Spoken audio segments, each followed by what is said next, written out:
And we are live. Hello, everybody. Happy Tuesday. Happy sunny day. Happy shot day. It makes me happy. I'm just happy in general. Because today is a really good day, and it was really warm, and we got really long rides, and we're so happy to fucking play D&D! Oh my god! After that insane fucking cliffhanger last week, or 2 weeks ago, which felt like last week, and should have been last week, because reasons. One shot at a Rakshasa! We almost one-shotted a Rakshasa. I almost one-shotted a Rakshasa. You almost held the Rakshasa in place for a turn. It was crucial. It was crucial. It actually was. And it actually was the fucking formula that almost killed that. It absolutely was. So, hello everybody in the chat. Hey Zane, hey Delta, Ivy, as always, so good to see you. And Super User, so good to see you guys. We are going to dive right into the thick of it and get back into this insanity. So, I don't believe we have anything major going on either, Kev, right? We got no giveaways. We got your cool new D20, but that's about it. Yeah, the Die of Sauron. That's the bane of my party's existence right now. No, we got Chromatic Dragon Saga on Saturday. Yeah. With some awesome TikTokers. No giveaways or anything right now. I've been kind of busy with a lot of other things, but I'm preparing some fun projects coming up for the fun summer months. Yeah, it's gonna be sweet. Tuned for that. Absolutely. So, without further ado, let's go ahead and dive right into tonight's episode of The Fae Lie. So.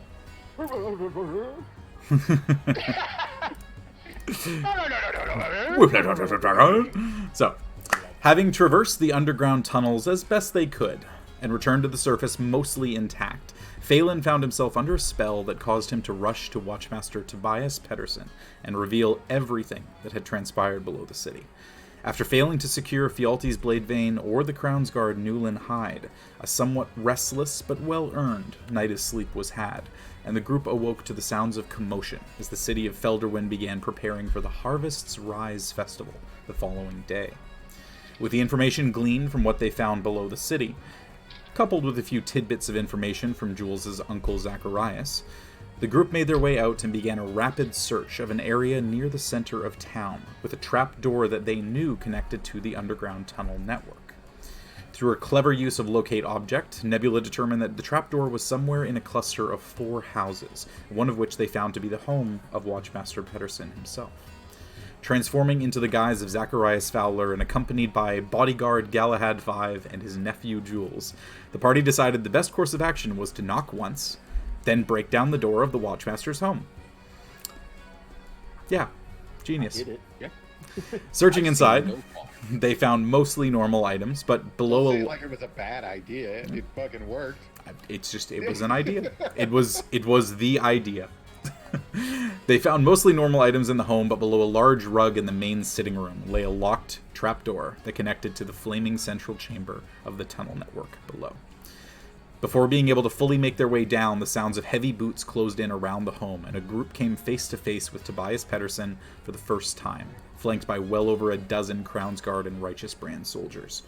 Margot, Les, and Phelan quickly descended into the chamber below, while Nebula, disguised as Zacharias, Galahad, and Jules attempted to deceive Tobias into explaining why they had come calling. Nebula activated his divine sense, looking upon the man before him for the first time, and saw not a man, but a powerful fiend in the guise of the Watchmaster. The most clutch move in all of D&D. Like, it's such a useful thing. It should be used more.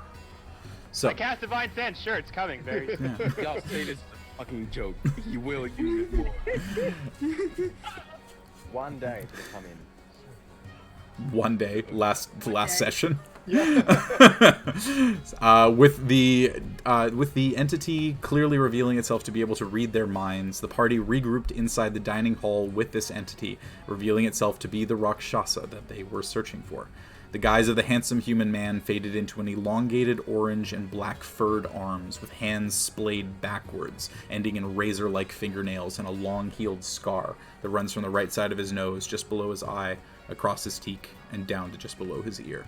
In a flurry of movement, blows were struck, and the Rakshasa seemed to shrug off all spells and damage, save for the divine-empowered strikes from your Warforged Paladin's longsword. Seeing the tide turning, the entity turned in place and vanished, leaving the party alone in the Watchmaster's now empty home. combining Les's use of Fog Cloud and Nebula's new steed, a blink dog named Galaxy. Oh, yeah! The group was able to scurry down an empty side street away from the house, leaving no trace of their presence to the Crown's Guard or Righteous Brand outside, save for the sight of Galahad, Jules, and, seemingly, Zacharias Fowler standing in the main hall before. So as the fog cloud begins to dissipate, you all find yourselves stealthily moving away from the home into the thrumming streets of the city as the Harvest Rise Festival preparations continue. What would you all like to do? Mother. Panic? I roll to panic. Yeah, Nebula just outright is, now that they're out of range, he's just gonna take a minute and be like, we had that. I think they had us. To be fair. The motherfucker got away. I don't know what else we could really do about that. Yeah, the only reason they had us is because those guards don't know any better. We didn't unveil him in front of anyone. Wait, didn't we reveal that there was a scary basement with scary things underneath it? Yes, and that will probably lead to some investigation, but And a lot of them getting burned. yes. At least we went from like complete deniability to like some grounded truth in all of this. Who knows? Maybe our Rakshasa will be very busy with the amount of people that will go running straight to him in order to tell him exactly what happened with the door. Let's hope that, at the very least. Do you think he'd still hang around? Yeah. I don't think his job is done here, and I don't think he'll leave until it is. It also seems that we can't get to wherever he's doing whatever the freak he's doing down there because he has the diamond still. Yes, and it's embedded within him, which is... That was weird. That was weird, right? That wasn't just weird for me, right? We can all agree that we've all experienced some rather weird things over the past however long we've been traveling together. Yes, that was one of the weird things. Okay. So, shit. Do we still go with the empty out the courtyard to make sure that he has nobody to, how you say, murder? Hold on. Now, do we have a map of the area handy? I don't know. Did anyone get one? I don't believe I so, have no. one in my mind. We got some of a layoutable of people that are currently outside busy doing festival things, but the ritualistic compound is directly underneath them, wasn't it? Is that what we kind of didn't surmise? Yes. Yes, Yes, but that there were is. several doors we did not go through, and my worry is that this thing underground extends in many different directions all throughout the city. Whatever's being planned, we all agree it has something to do with the gathering of people. We're on the same page there. People gather, thing bad, right? Most rituals do, Really, yeah. most definitely, yeah. Based on the scale and size of that, though, we're like playing around with the idea that it's more than just like one little spot, right? Like we're at least like considering that it might be the whole town, right? 100%. Yes. It's Okay. possible, it's whatever the purpose is behind the ritual. I think it would be foolish for us not. If we evacuate the square, which I love the idea, great, awesome. What if it's not enough? What if we're simply just sloshing them around in the bucket, but we have not evacuated them from the bucket? So you want to go down to ground zero and see if you can disconnect the wires from the actual bomb? Oh no, I'm still good with the evacuation. I just would like us to consider it might have to be an entire exodus. So, do we think then maybe, I guess, we we get the guard to evacuate the square, somehow put it over their eyes.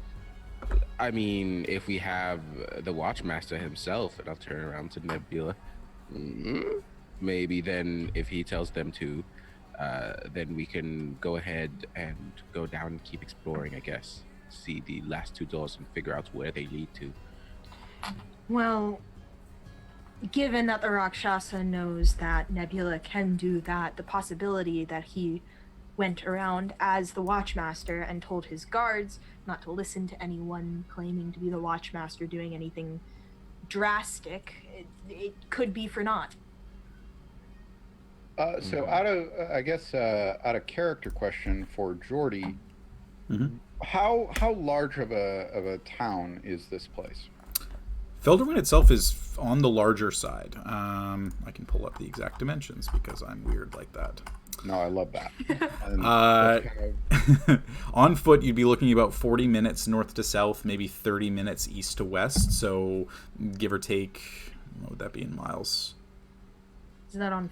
That's on. That'd be on foot. It's about 3 miles by like 2 miles, because usually you walk like a 15-minute mile if it's flat. Yeah, about that. So yeah, about 3 miles by 2 miles east to west, and that doesn't include any of the farmland. The farmland is much larger. This is more of the city proper.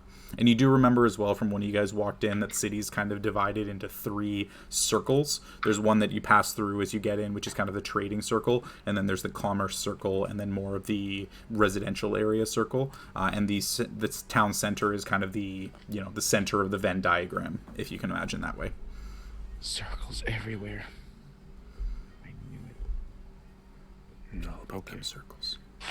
Yeah, I'm not sure what kind of story we could make up to want to evacuate an entire city in a timely fashion. Couldn't we just find out where the Rakshasa went and just murder him again? We do know where his lair is. Yeah, I mean, The question is that will we be able to even land a hit? If it wasn't for Galahad, we wouldn't have gotten far. I don't think that I can do any damage to him nearly whatsoever. I'm purely arcane. Would there be anyone in this town selling magical weapons of any kind? Or some sort of oils that could imbue our weapons with any kind of magical properties? That is a very good question. Would your uncle know, perhaps? Maybe someone on Maybe. the low, the down low, as they say? He may have some magical weapons himself, and I think it would also be wise to go and check in on him and alert him of the situation as well, so we can knock out both of those in one fell swoop. okay. Now, I think I might have a way to find him. No. It's a How bit so? of a catch-22, but we know where the door is, and if you tamper with the door, it requires you to seek him out. Fuck. Oh. Phelan didn't know before the door where to find him, but he knew where to tell him where to find him and relay that information. So we're betting on the fact that the enchantment active again. If it's not, we have nothing to fear messing with the door. If it is active, it will in fact lead us to our destination. So one way or Dude. another, we advance. Theoretically, we could find him at any given point in time as long as we get to the door. Theoretically. Now, do keep in mind, and he looks over at Phelan, it required you to step away, or it seemed to be a little bit more on the air of subterfuge. Who of us would be the worst at such? Galahad? Galahad. Galahad. And everyone, yeah, I look at Galahad and go, Everybody just looks at the Warforged, just Hey buddy, Galahad. would you mind getting knocked out by a sleep spell on a door for us? Pretty please? I'm not be entirely, our meat shield. I'm not entirely opposed to the idea of you being the one that ends up with him alone, seeing as how terrifying that went for it last time.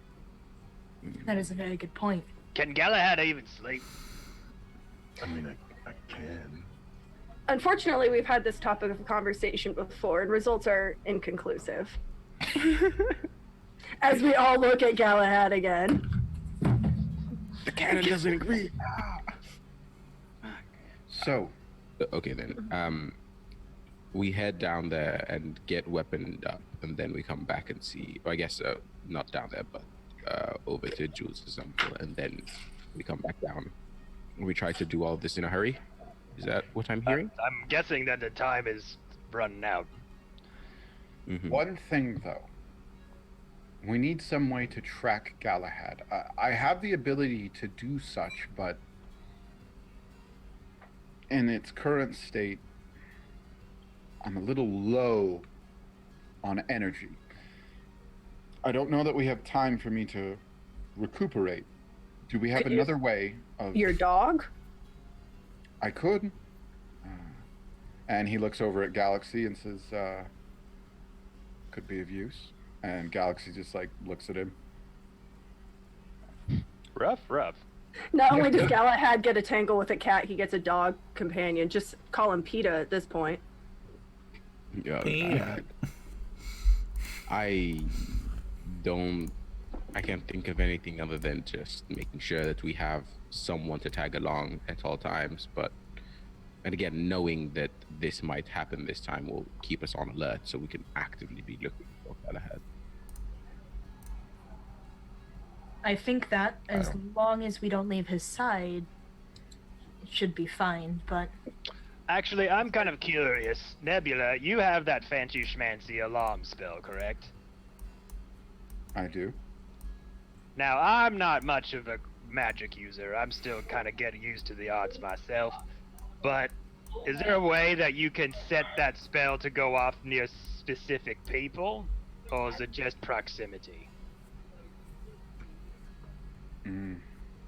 Unfortunately, I can, for the most part, set it to simply alert me when something has been touched or tampered with. Like if Galahad was in front of this Rakshasa and the Rakshasa touched him or tampered with him, could said alarm spell go off? No, I can set it in an area. It doesn't really move with an object. Alright. Nix that then.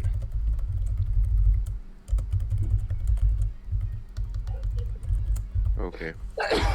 Excuse me.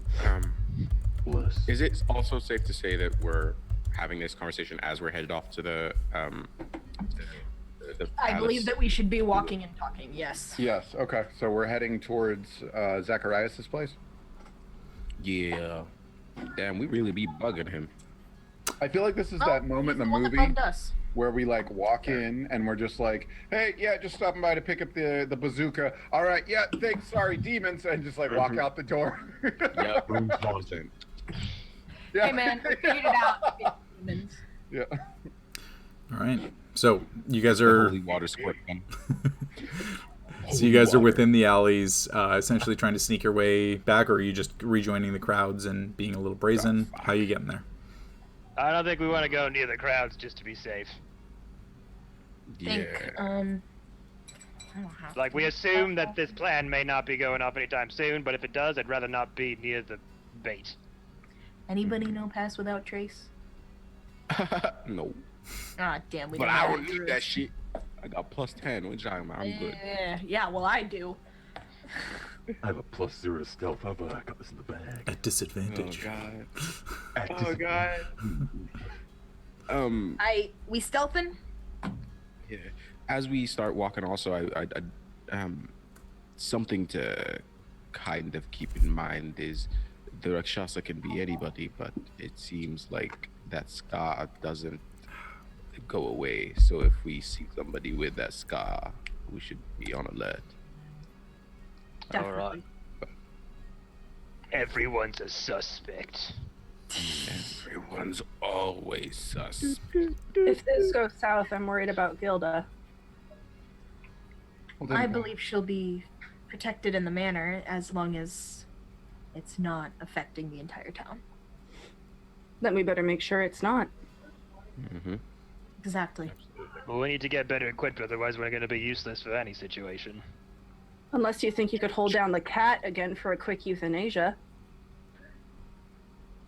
It's possible, but usually when you try one trick, it's hard to do the same trick twice. We need to like get you into like a literature course, Margot. I feel maybe like expand your vocabulary. Help. Still gotta call everybody an animal name. I'm just. We'll figure those out. It's okay. Next shop, I'm gonna get you a dictionary. I think that there are I don't English. Roar, roar, dragon. Margo, no. Margo's first language is Draconic. Give her a break. That is okay. That is see. That's fair. That's fair. But I'm putting this back on you, dragon. no excuse. Call people animal slurs. Oh my god. Fuck, that got me. Jesus. Rubber dragon. Oh god. Alright, so stealthing back to Fowler Manor. Yeah. Alright, I'll get everybody to roll stealth checks for me. Are you trying to get there quickly or like proper stealth?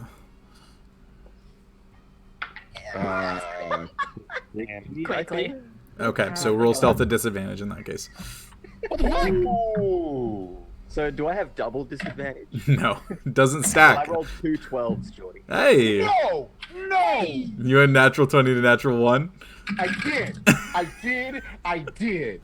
Damn. So, also, point of clarification. This is a new die given to me in the mail by Ivy, and these are the Nebula dice, and they glow in the dark, and they've been so, like, double-edged sword.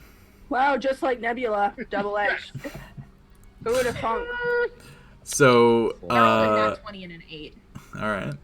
Okay, so we'll go around. So, Galahad, you had a 12 total? I had 2 12s. 2 for a 12 12s. total. Very nice. Phelan? 15. 15. Margot? Oh boy. Let's see here. Phelan's just So, like, yeah, 35. On the good side, that was an unnatural 20. On the bad side, that was a 9. 9, okay. Less? Wait, we're rolling disadvantage? Yeah, because you guys are trying to stealthily, quickly get there. Oh. We go on pass. Secretly. We're doing the Naruto run. Yeah, they're secretly. 13. 13? Okay. Jules? 10 total. 10. And Nebula? Total with my +4 makes it a 5, but it Makes was a it a nat 5. 1 now. Alright. Okay, so I may be bad, but at least I'm better than Nebula. the other clarification question is, Nebula, what guise are you currently in? I was in... You were Zacharias. You dropped I that was. to your true form when the Rakshasa was there, and we haven't clarified what you are since getting into the alley. I think then as myself, probably. Okay, so your standard humanoid form? Yeah, just because I haven't shifted into anything else, Nebula is traveling as himself, Okay. and his whole focus is like, all right, let's get there, and he's got some ideas on what he'll change into, but he's wearing the same clothes, so it's not his thing right now. Gotcha. So Okay. no identity. Currently, I'm so glad. Alrighty. So the good news is the majority of you kind of sneaking your way through the alleys and doing your best to stay out of sight, hide in plain sight kind of thing. It's not exactly that hard, right? There's a lot of people doing a lot of things. A lot of preparations are going in terms of the festival. People aren't really paying attention to too many faces. Nebula is the exception here, with someone who stands out not only as a non-halfling, non-human, non-dragonborn, but as somebody with the face markings that he has. There's definitely a little bit of attention being drawn.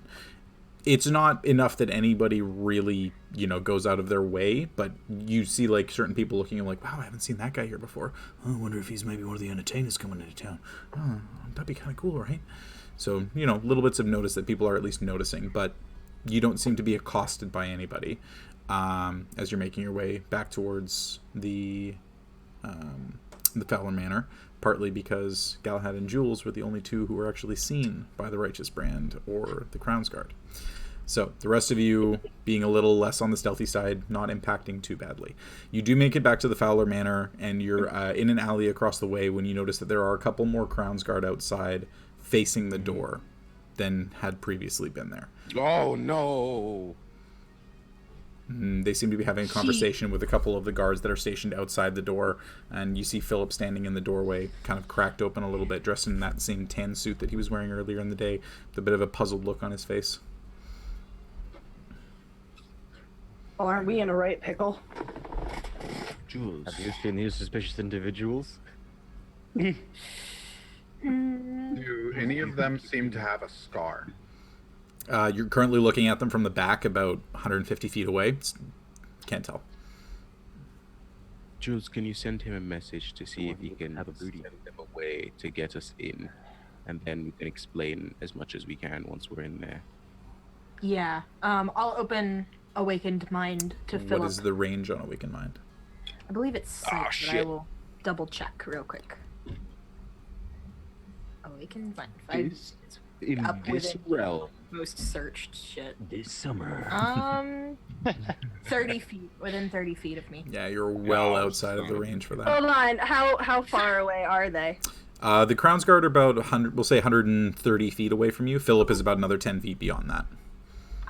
I was gonna offer to help, but What, is it also Message. 30 feet for you? no Message has message. a range of 120. I'm so glad, Lance, that you immediately knew what I was planning on doing. Thank you. Fireball. No. Same wavelength. Anyone else has a range of 120 feet. I The best cast spell ever. fireball. No. Well, then, I think I have an idea. It seems we're at a bit of an issue here, and we're unsure of if they're friendly or not. Mm-hmm. Fire save. Most likely not, yes, you're right. Likely. Allow me to find out. And if things go well, we can all head in. If not, I'll meet you back here. Use my distracting time wisely. Let's go, Galaxy. You just go, Look as wisely. and he starts to Wait, trot out with you. What are we doing during distraction? Just What was wait. going Wait. I don't know if we're gonna Give her an easier. opportunity. Just wait a moment for him to do his thing. So Nebula's about to give you guys either the go-ahead that it's cool to just walk past him, or we're about to watch Nebula dip, and you guys can sneak in when he does that. So Nebula approaches with Galaxy at his side, and begins walking up.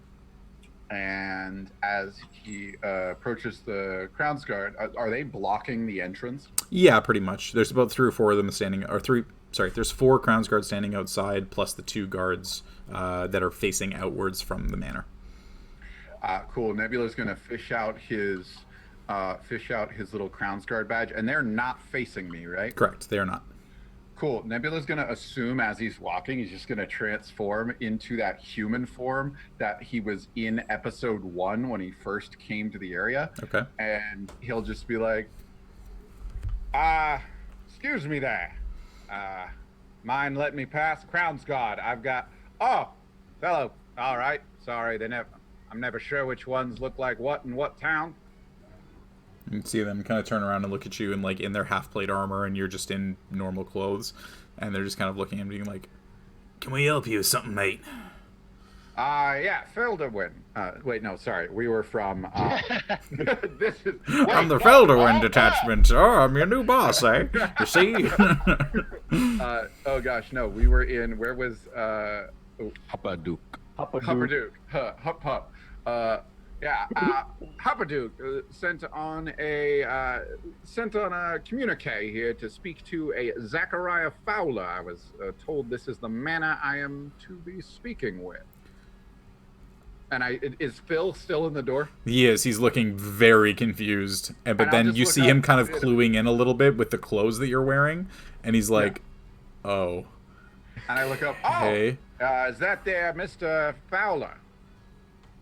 No, Mr. Fowler is still up in his room for the evening. For the morning, I should say. She should be coming down fairly soon, as I was explaining to these gentlemen. But they will... Well, I'll just let myself in, and I'm gonna go to just walk the fuck past them. All right, make a persuasion check. Oh, hell yeah. Bro. Nebula dice. Yeah, dice. I'm using the it. Nebula dice. Yeah. Okay, let me double check what my persuasion ad is. So this comes down to, I do have a +4, rolled on a 8 for a 12. 12? Okay. I don't like it when Jordy just goes, "Oh, okay." And you see them kind of like sidle up a little bit and like start to kind of block off your path, but you just squeak through and kind of are then just be on the other side, and you're starting to walk up the steps towards Philip, and he just kind of, yes, of course, please come right in, sir. And I'll turn back to them and go, unless you gentlemen had some business here too, I figure we could get it all done at the same time. Or are you needed? Or I'm sorry, was I interrupting? But I'm like still like towards the top of the steps. We have some questions for Mr. Fowler. This man saying he's indisposed at the moment doesn't exactly lend credence to why we're here. When you finish your business, he gestures up towards Philip, send him outside. We got questions for him. And Philip just kind of turns and goes, yes, of course. I'll send him right out as soon as I can. Certainly. And I'll say, well, let's go. And I'll step inside and go to shut the door. Yeah. And as soon as it shuts, I'm going to look at Philip and go, get me some of his clothes immediately. And I'm going to shift into fucking Fowler right now. And Philip, like, goes to close the door, and you see him kind of, like, instinctively go, oh, shit. And then just... I shut the fuck up. I understand. Shut up.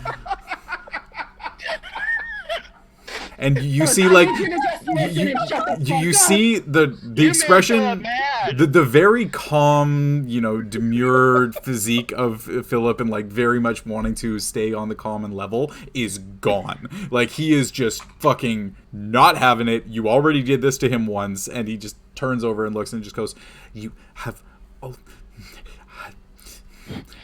Make him go to sleep. Words that I cannot say in this house are in my head. I am not getting you the clothes of Mr. Fowler. Those men are asking for him. I don't know why. I assume it's to do with you.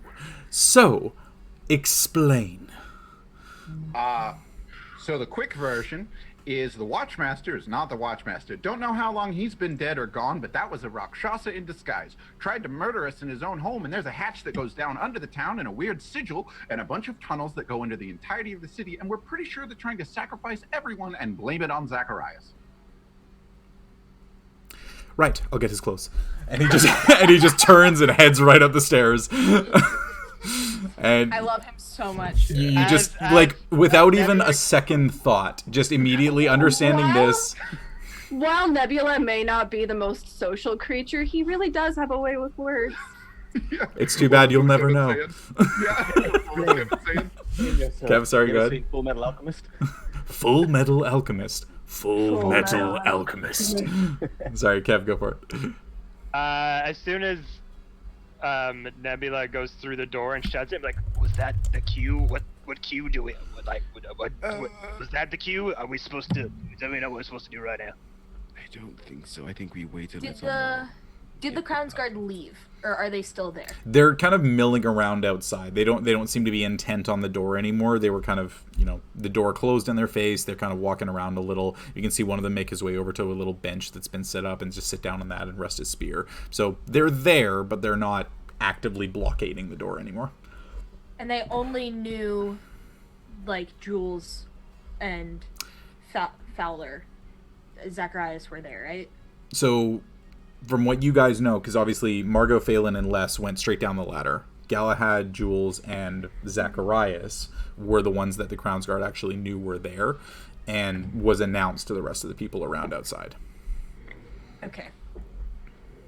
So Nebula, less than 2 minutes pass, and you hear Philip very sneakily come down in like a fairly nice looking suit, probably well fitted, tie, and definitely things that you would imagine Zacharias would probably wear to just walk through a farming street because, he's a Fowler. And just lays them out in front of you and allows you to put them on and shift into Zacharias' form without any real questions. But as you're kind of putting everything on, he just goes, obviously this isn't exactly the best situation to be in. I assume this is not taking place immediately, or is it quite urgent? When is it happening? This ritual that you think is going to sacrifice the whole town? We're not really sure, but I will say, if I was a betting man, and I am a lot, a town gathering called the Harvest Rise Festival seems like the perfect time. Oh, dear God. Yes, it would be.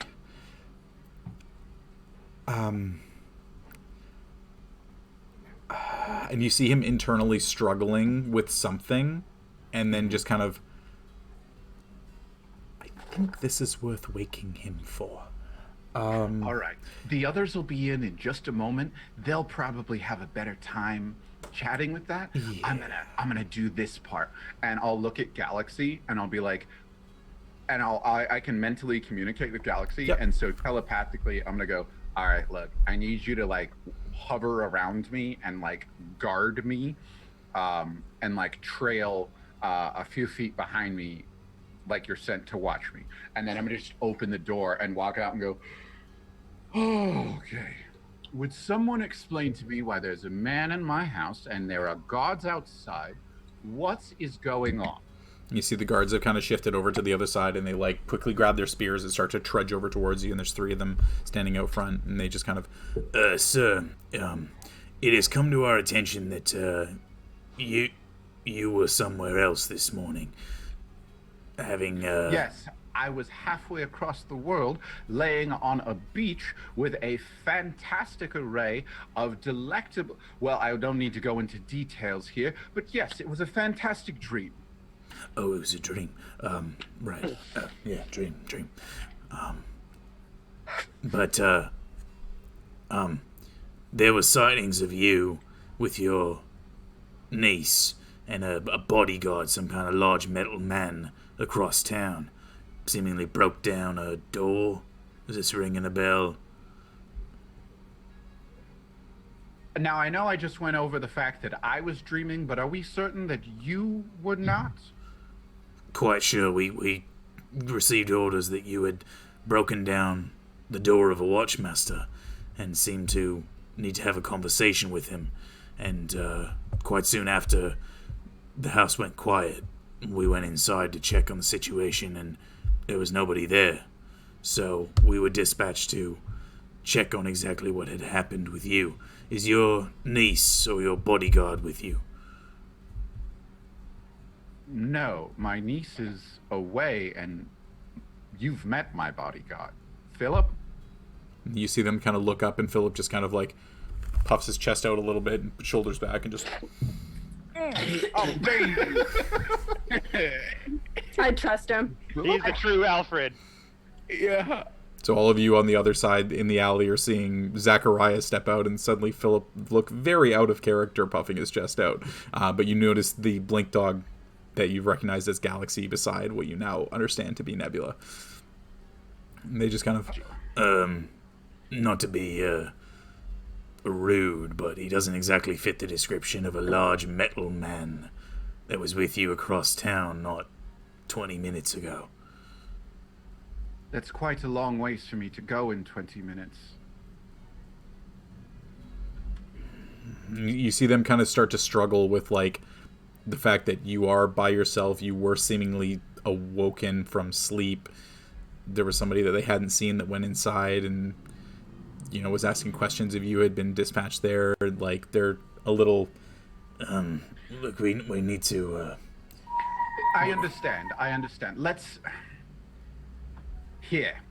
And he looks back to Philip. Philip, if you would tell the gentleman I will be back. Yes, his mutt may crowd my space and monitor my movements for whatever.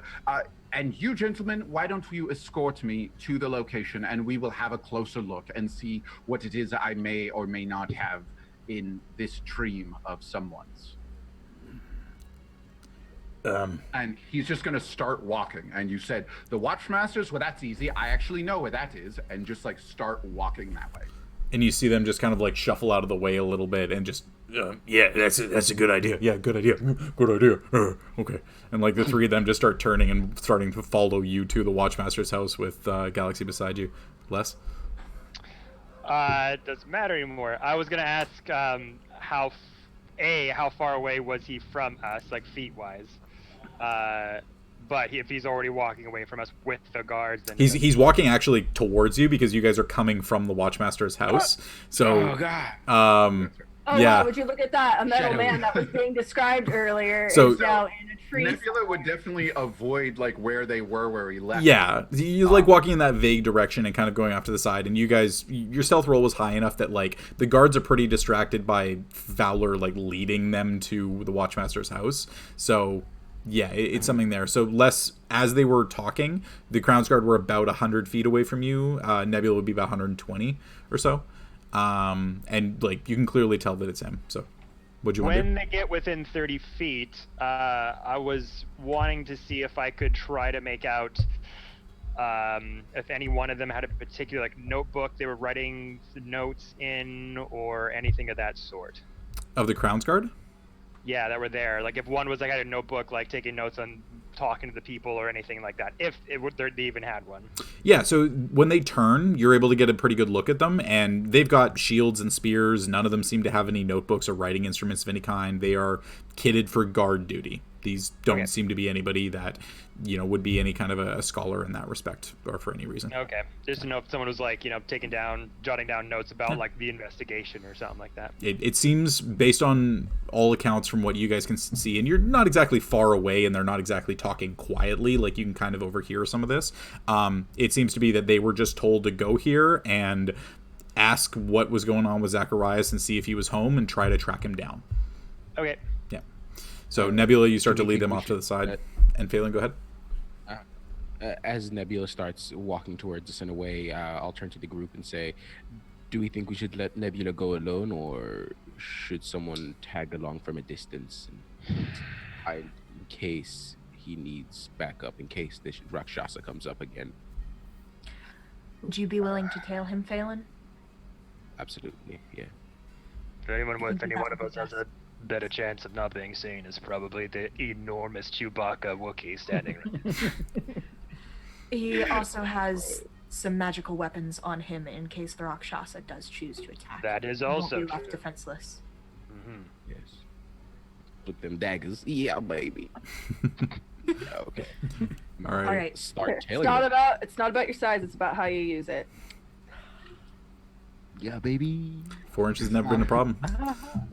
It's not about how you use it. It's if it's magical. It's if it's magical. That shit was I got my magic. If it's magical or silver. Yeah. Oh god, it's silver. My shit magically ends. Oh god. Oh, That sounds like a euphemism. if it's silver, yeah.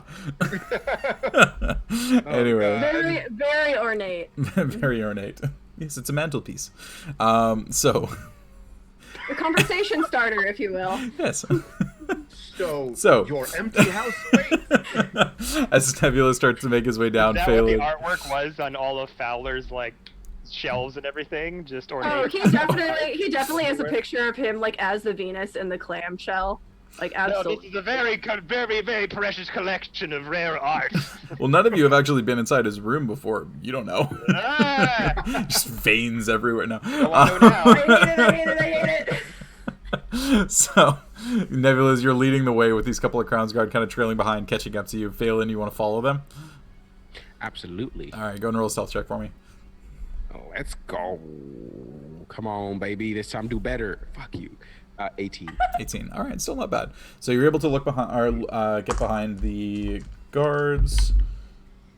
Yeah, they don't seem to be noticing you as you're tracing behind. 17. Close. It was so close. Galaxy notice? Oh, does Galaxy? What is Galaxy's perception modifier? Galaxy has a passive of 13, so they. Not high enough. Okay. Yeah. So that would be an Galaxy's active of just plus too 3. good at doing his job. Yeah. I say they have advantage on perception checks, hearing or smell, but they don't know to look right now. No. Yeah, it's So- more so a passive thing, and you know, Yeah. you and Galaxy are leading the way, so they would even be further away from Phelan than the rest of the Crown's Guard would be. Cool. So you guys start to make your way down the side alley, Phelan, you tracking behind the remaining 4 of you. You now have the Fowler estate in front of you, Philip kind of standing in the doorway, and you can see him looking around a little bit. And Philip, with a natural 18, spots all of you standing down the hallway with your because your stealth checks were all under 18, and he just kind of looks over and you're all just kind of peeking out looking at Phelan, and then you look ahead and he's just kind of looking and you just see him disapprovingly stare across the way and then just kind of gestures for you guys to come over and opens the door for you. Are all of our heads like popped out of the corner? Yeah, you're straight up doing the friends doorway, like the 1, 2, 3, 4, looking around the corner. All right, so you guys make your way across towards Philip. I miss you. Yeah, definitely. Yeah. All right. Okay, so you guys making your way across. You step into the doorway of the Fowler estate, and you can hear him close the door behind you. And there is just a. So, Rakshasa, is it? Apparently, yes. Right. And your ally seemingly leading them to somewhere that my master was clearly not. As we all know, he does not awake before noon. Right. So, what is it exactly that I can do for you? We need to speak with my uncle. I think that this deserves an audience, so allow me to wake him and put him in something, and he will meet you down in the dining hall in a few moments. And he Thank heads you, up the Philip. stairs. And you hear. I'm sure Uncle Dearest will absolutely love all this information right after waking from his beauty sleep. So. Well, I don't think that any time is a good time to tell someone that a Rakshasa has been parading around as the watchmaster of their town. During the Harvest Rising festival of all times. Yeah. No, it's not good. Talk about ill timing all around. So a couple of minutes pass and you hear some commotion from upstairs, and then a fairly loud crash as something seemingly got knocked off of a side table, and then just and then thud as some clothes are pulled out, and then eventually boom, boom, boom, boom, down the hallway. And Zacharias, in clearly disheveled form, hair all over the place and just not looking his usual self, steps into the dining hall and just... So, there is something that you wish to tell me about this Rakshasa you mentioned last evening? And you can hear he's kind of slurring his words a little. He's probably still a little drunk. Yes. He's been parading around as the watchmaster. As Tobias. Oh. That makes a lot of sense. Unfortunately, it does. So, okay, so what did you kill him? I assume that is why you have come this morning. We damaged him very badly, however, with many of us unable to do very much in the fight against him due to being mostly arcane-based and with very little magic weapons, we didn't manage to end it. Came close, but not close enough. I am sorry. Firstly. Second. You attempted to take on a Rakshasa without magic weapons and using spells. It's not as if we didn't Ha. try to use Ha, ha, spells. ha, Have ha. you never read the monster manual, you fucking idiots?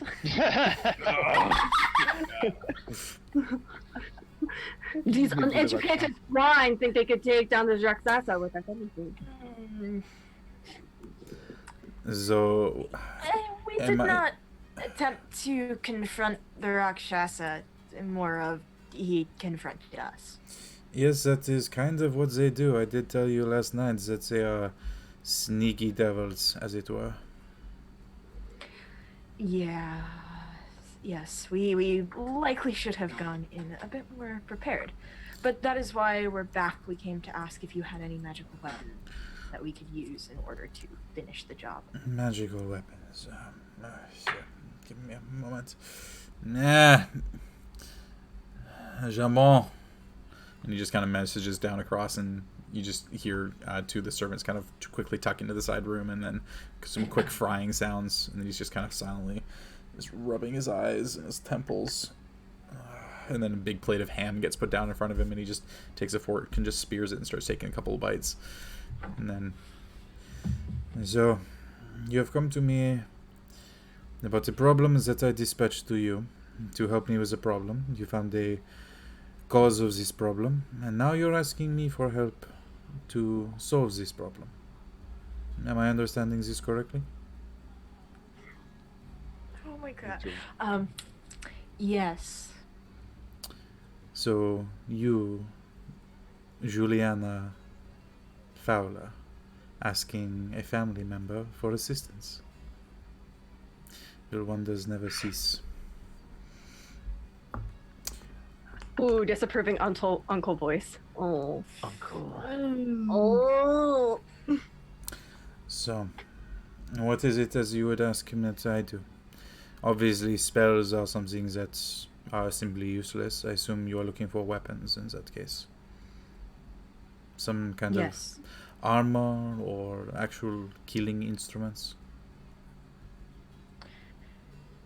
Killing instruments specifically, but we certainly won't turn our nose up at any extra protection.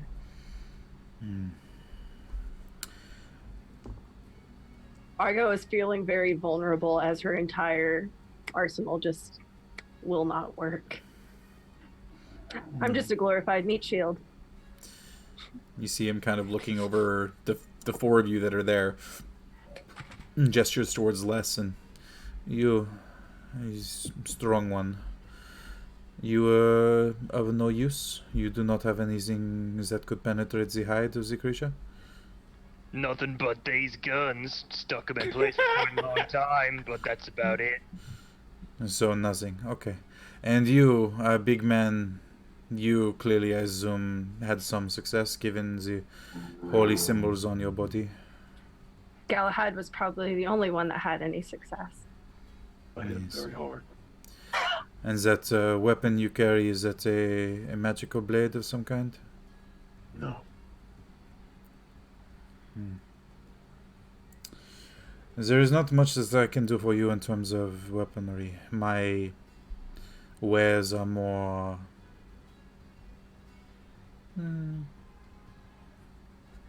arcane in nature. And this creature clearly being unaffected by spells is not something that I can assist with too much. If there is a battle, an encounter that should happen at some point, perhaps I could allow a few of you to be a little more resilient to some of its effects, but it is not something that I would give as a permanent item. It would be a spell that I could cast on you to give you protection. AC about to be 500. So I could give, say, 3 of you the ability to resist any kind of charm effects and things like that. That would be pretty useful.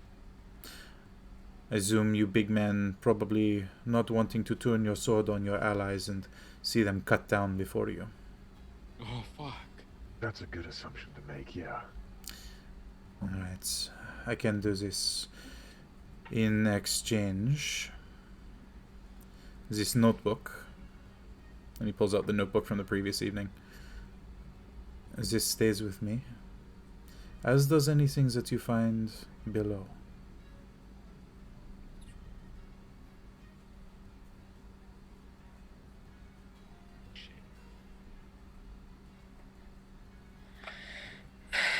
We can even get down there again. That door's still locked. You know how the family works, Juliana. Nobody does anything for free. I had to give up many things just to get someone to come out to my little corner of the world. Very well then. And you shall show me one of these entrances to these underground caves. I want to take a look myself at some point. Have him go right now. We can sacrifice him and end it all. It's fine.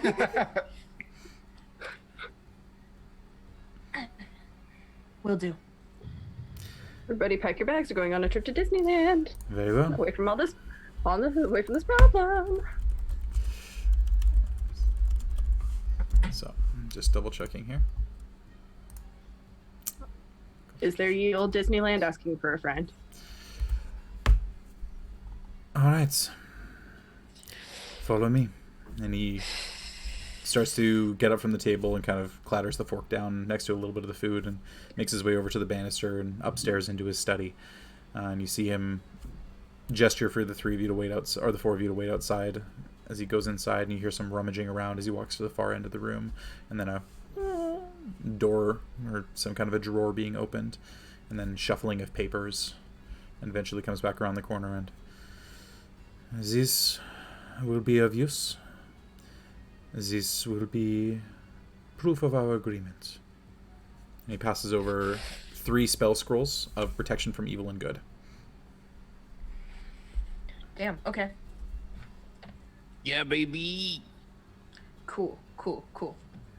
Jules Now- will take those for the time being. So, protection from evil and good. The way the spell scroll works is it has to be a spell that's on your class's spell list. It's of a level that anybody who has the spell on their spell list can cast it. It's just a first level spell. It lasts for up to 10 minutes. And the creature that casts the spell has to concentrate on it during that time. Sorry, hang on. I apologize. 1 second. Give me one Yeah, sec. it is concentration. It is a concentration. Yeah, cleric, paladin, warlock, or wizard are able to cast it. Could you repeat like the way that the spell slots work for it Yeah. one more time? So, because I actually have a thing for this. Where is it? RPG cards. It basically gives disadvantage on the type of creature attacking us. Yeah. So the way that spell scrolls work. Where is this? You have to know how to read. Pretty much. Damn it. Wow. Fuck. God damn. Where the hell Jules is may it? have studied for years, but she never learned how to read. Fuck. Okay, here we go. So, if this spell is on your class's spell list, you can use an action to read the scroll and cast its spell with no other components required. If not, the scroll is unintelligible. If the spell is on your class list but of a higher level, doesn't matter. Once the spell is cast, the words on the scroll fade and the scroll itself crumbles to dust. So essentially, you don't use a spell slot to cast it. It has to be on your spell list. And you, the creature that cast it, have to maintain the concentration on it for up to 10 minutes. Okay. So, Jules, Nebula, and Galahad can cast it, correct? Correct. Cool. Dope. Alright. And I Does will... it have to be on yourself? it's one action, touch. So you have to be able to touch the Got it. creature that you affect it with. I can also cast it if needed, especially if one of you needs to concentrate on something else. Oh, sorry, that was super loud. That was me. I forgot that I can't do that for you guys. There you go. We're about to punch this bitch. Okay, Yeah. there you go. So I just sent you in Discord. I know exactly what I'm going to be doing this time round. Kicking his ass. Kicking his ass. Kicking his ass, kicking his ass, kicking his ass. Alright, so hang on 1 sec. I'm just going to fix something on the audio. Perfect.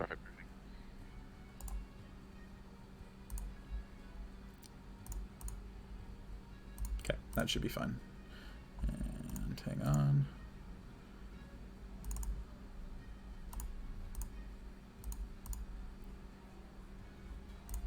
Why is this so weird? There we go. Can you guys say something?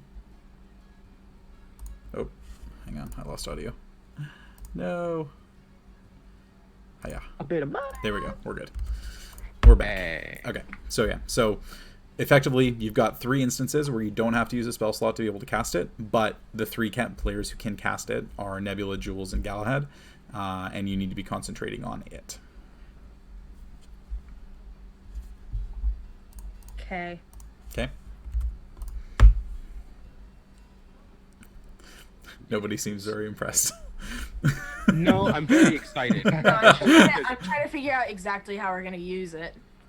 Big brain time. Yeah, big brain time. Formulating time. It's like you know a battle is about to happen because it lasts for 10 minutes. You kind of do it a little bit ahead of time, and then you just know that you're kind of unaffected by stuff. Or you can do it on turn 1 if you get surprised, and just know that you're not affected by a lot of stuff. My money is Galahad, Les, and Margot. They can fucking wipe. Consider another factor.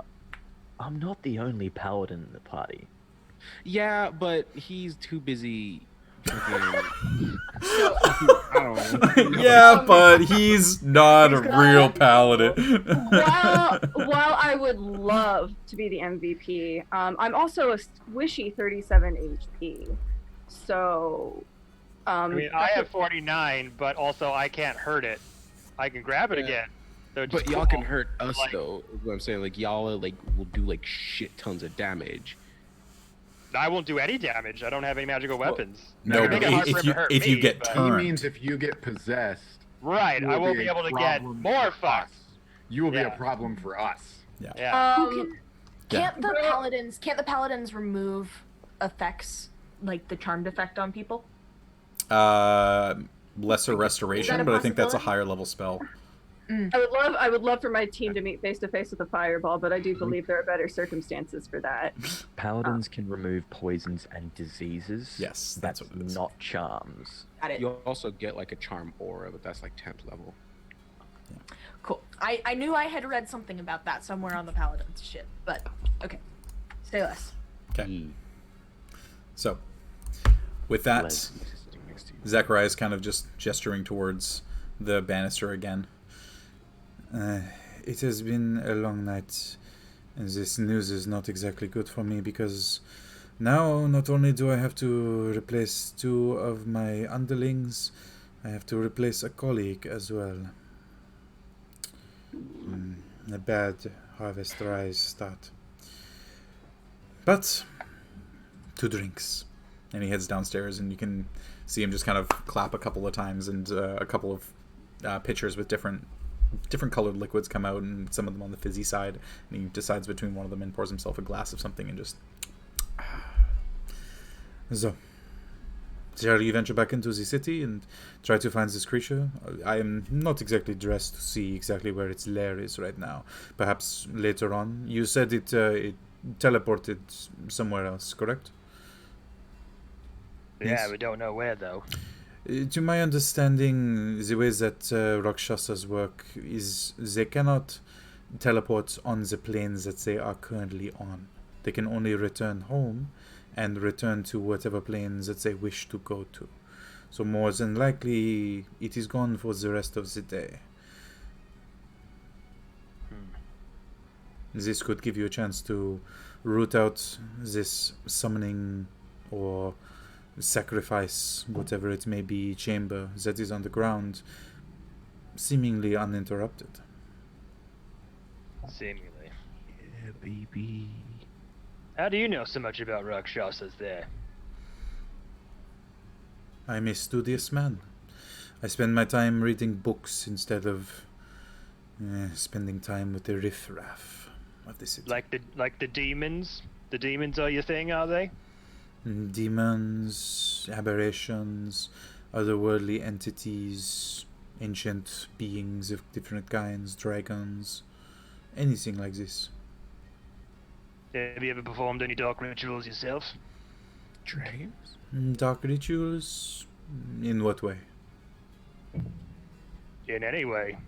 Powerful men such as yourself use dark rituals all the time to gain a foothold in the circumstances. I'm just curious.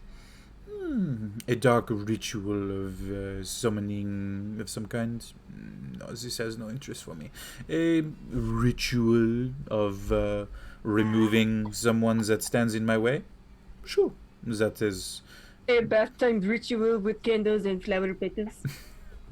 A bath time ritual with my favorite friend, Mr. Ducky. I hate it. It's my relaxing ritual. I do it every night. Sometimes grabbing the bull by the horns can be very taxing on this body. Oh my god. So he just mentioned that he had dabbled in rituals to take people out? Essentially, like, not rituals of, like, sacrifice or anything, but, like, rituals as in removing things that were in his path. Did these circumstances require you to make any deals of sorts? Part of my business is making deals every day, or at least every season. Deals with otherworldly entities. And he gestures over, or not gestures, but just kind of like glances at Jules. Only the fun ones.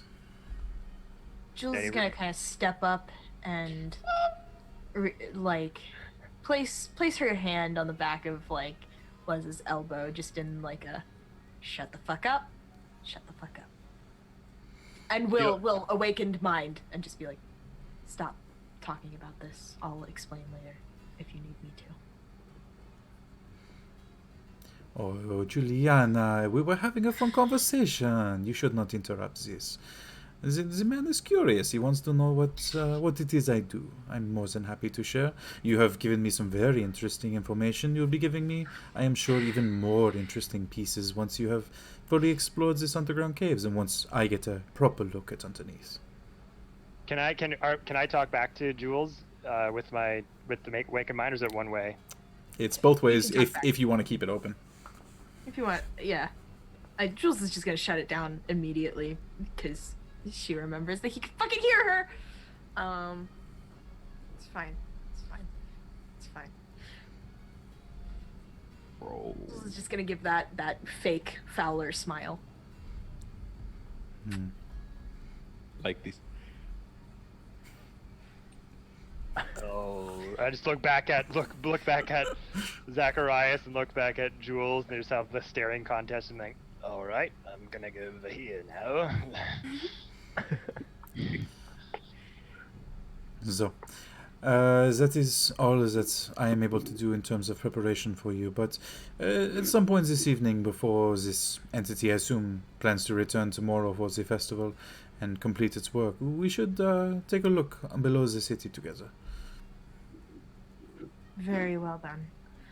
Is there any shops within town that could possibly sell any sort of magical wares, or is it too small? Magical armaments, not as much. The city does not particularly need any kind of shops for weapons or armor. We are a farming community. The army brings their soldiers in with weapons that they have. If you could try to convince someone in the local government to let you raid their stores, maybe something could be of use there.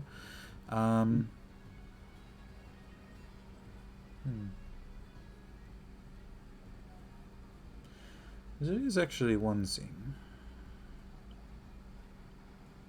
A loan of sorts.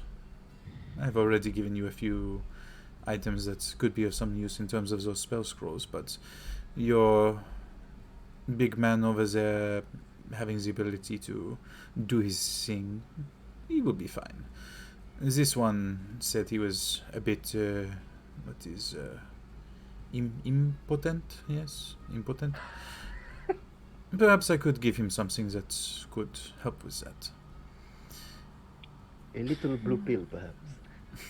You know, oysters are an aphrodisiac. If the effects last more than 4 hours, see your nearest clinical physician. Consult the nearest optometrist. No. Apothecary. That's the term.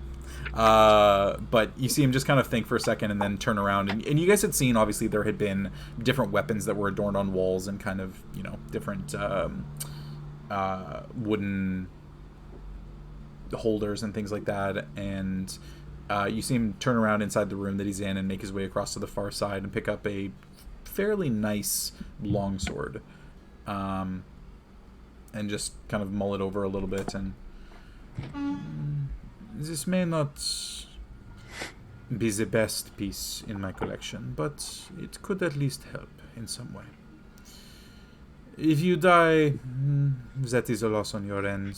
It is a loss on mine, so understandable. But to ensure that I am able to acquire anything underground, a loan could be in order. And he proffers the longsword towards you, Les.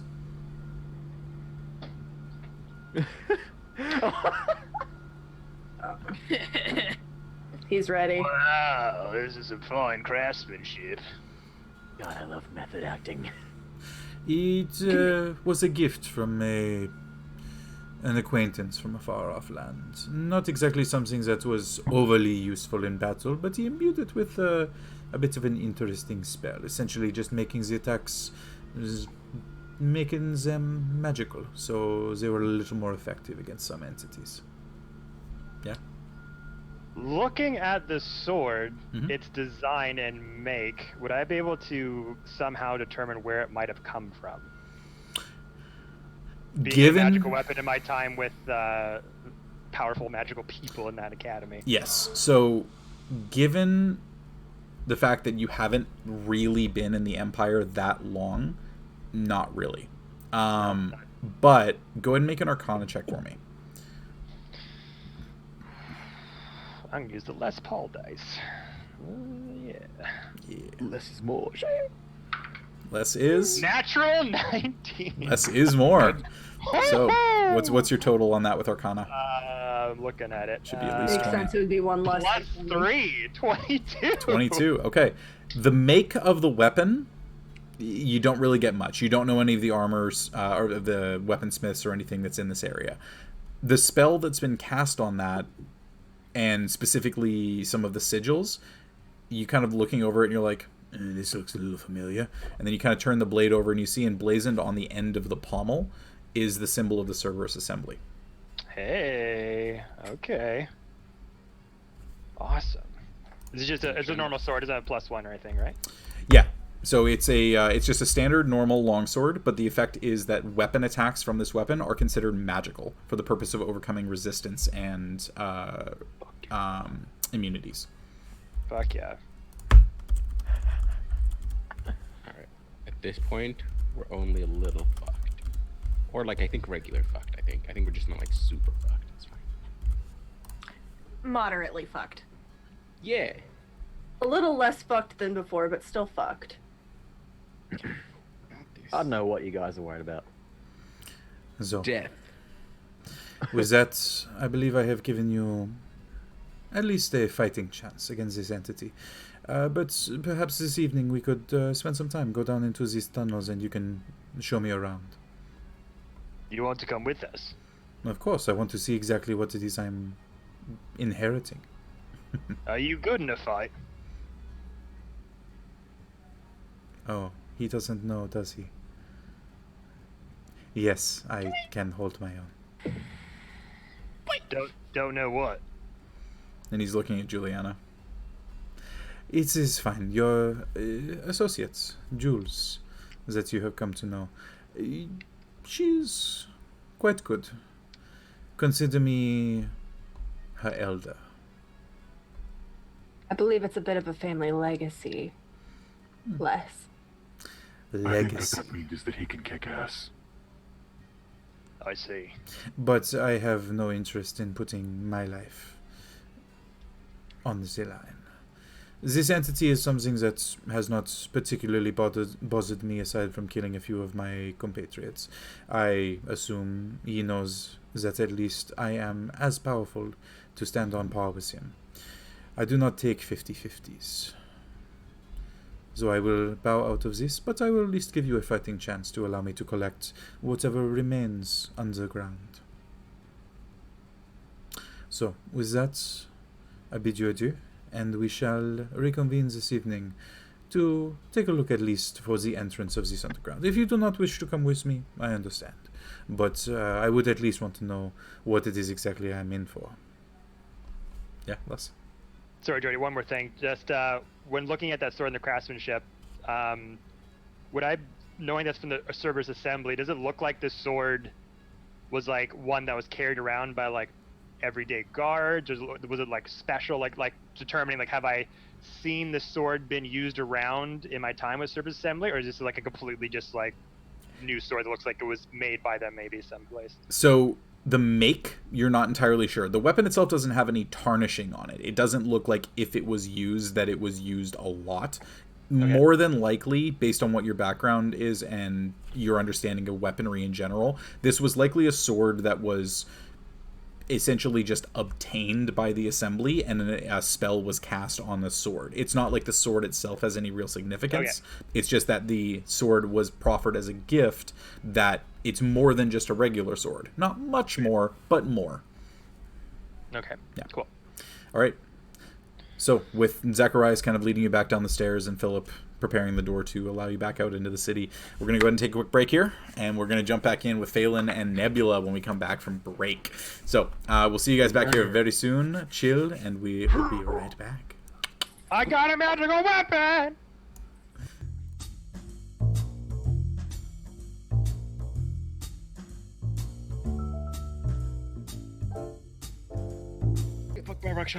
And we're back. So, thank you for everybody for sticking with us through our short little break there. We're going to dive right back into this, wasting no time. Nebula, Phelan. Nebula, you are leading the way with Galaxy beside you. Phelan, you are stealthily following behind, blending into the crowd as best you can. What is it you guys are doing? I'm following his lead, and I'm gonna wait until I can get relatively close and see if I can like make it up to like 30 feet from Nebula without like being caught, and see if I can have an opening to send them a message. Okay. Yeah, I'd say with the stealth check that you have, and like the amount of time that you spent around the city, because you've been, in the city for a good day and a half or so. You guys did a little exploring earlier as well. You would be able to figure out the direction that they're heading, and you know what their destination is. That you would be able to duck down a side street and essentially catch Nebula as they were passing the street that you're on. So you would be able to do that pretty easily. Okay, then cool, perfect. Yeah, I'll do that and essentially just bump into them as I'm walking away, and just try and catch their eye, but not do much else. Okay. So they know that I'm not too far away. Gotcha. Okay. So is he catching my attention? Is he using message? How is he doing it? Yeah. So I'm just gonna, if as that happens, I'll try and walk against you, like in an intersection, find an intersection, beat you to it, and like try and bump into you. And like just like shoulder bump in and just be like, hey, watch where you're going. Keep walking. And as he bumps into me, I'll go, does no one in this town... Okay. See, this is why I don't get up early. And he'll keep walking, but is now very aware of, like... Phelan being nearby. Yeah, Phelan near me by, and I'm going to say, let's just get to the Watchmaster's house, okay? And so, like, I say that out loud, just to ensure that he knows my destination. Okay. Cool. And Phelan, yeah, you pick up on that pretty easily. So you guys traverse through the streets about another 5, maybe 10 minutes or so to get to where the Watchmaster's house is, and you notice that the guard presence, the Crown's Guard specifically, is definitely getting more dense the closer you get towards the house itself. Standing outside the front door, on-ish its hinges, kind of door propped open a little bit from where Galahad had broken it down earlier. You're now looking at a series of guards that are standing outside, and a couple of them talking to each other, and a few of them look over and, yeah, that was him. That was the guy who was in there talking to Tobias. Yeah, that was him, right? Like, he was the same guy. Yeah. So they seem to be recognizing that you were inside. Yeah, and I'm just going to say, all right, look, we're here. And I'll just start heading towards the door and go to walk inside. And now, what is it I did when I was here? Well, a couple of us saw that you broke down a door, and well, you told us that your bodyguard broke it down, and then you were standing inside, and the Watchmaster went in, and then they closed the door, and then you're all gone. We want to know what happened. Where's Watchmaster? Well, I was sleeping, and whatever you saw was not, and then he's gonna stop, and Nebula is gonna look around and look all around the area Oh dear. What? And he's going to cast Divine Sense so that his eyes glass over and do that glow. What's he doing? What's he doing? A couple of them start reaching for their spears. Can you not sense that? Oh, that is most sinister. Sense what? And a couple of them, like you can see, are starting to get a little skittish. And I'm also gonna at that point cast Mage Hand above them, like in the area around the house, and it's just a spectral hand is gonna show up in that spot and then make it disappear. And a couple of them just kind of like looking around. What is he talking about? What up there? And then it like vanishes. And a couple of them look up and what? What was there? What was there? What was that? What? And Nebula's gonna put his hands out to kind of like back them up, like, hold on. And then he'll come out of it and he'll go, something strange happened here. Now you have my attention. Perhaps I am a morning person now. Now you said it looked like I was here, and I was with my niece?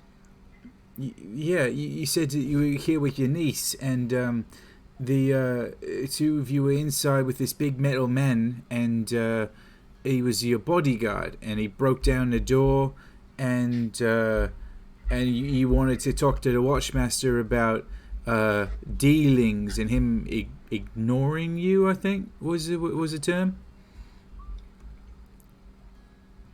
You were definitely there. It was you, right? It was him. And like he's pointing around, and a lot of them are like, "Yeah, that was him." Like he was in the door. Why would I need to talk to him when I could just summon him? Why would the Watchmaster come in on... And I'll step inside the door and go, oh dear. And he'll call back, which one of you is in charge? That'd be Gil over here. Gil. And he gestures over and kind of like a beefier, stockier, about like 6'3" human steps forward, a little bit of a patchy goatee, and going down and just, oh yeah, that's me. I'm the one who's overseeing everything while the Watchmaster's unaccounted for. I don't think he'll be joining us. Let me show you.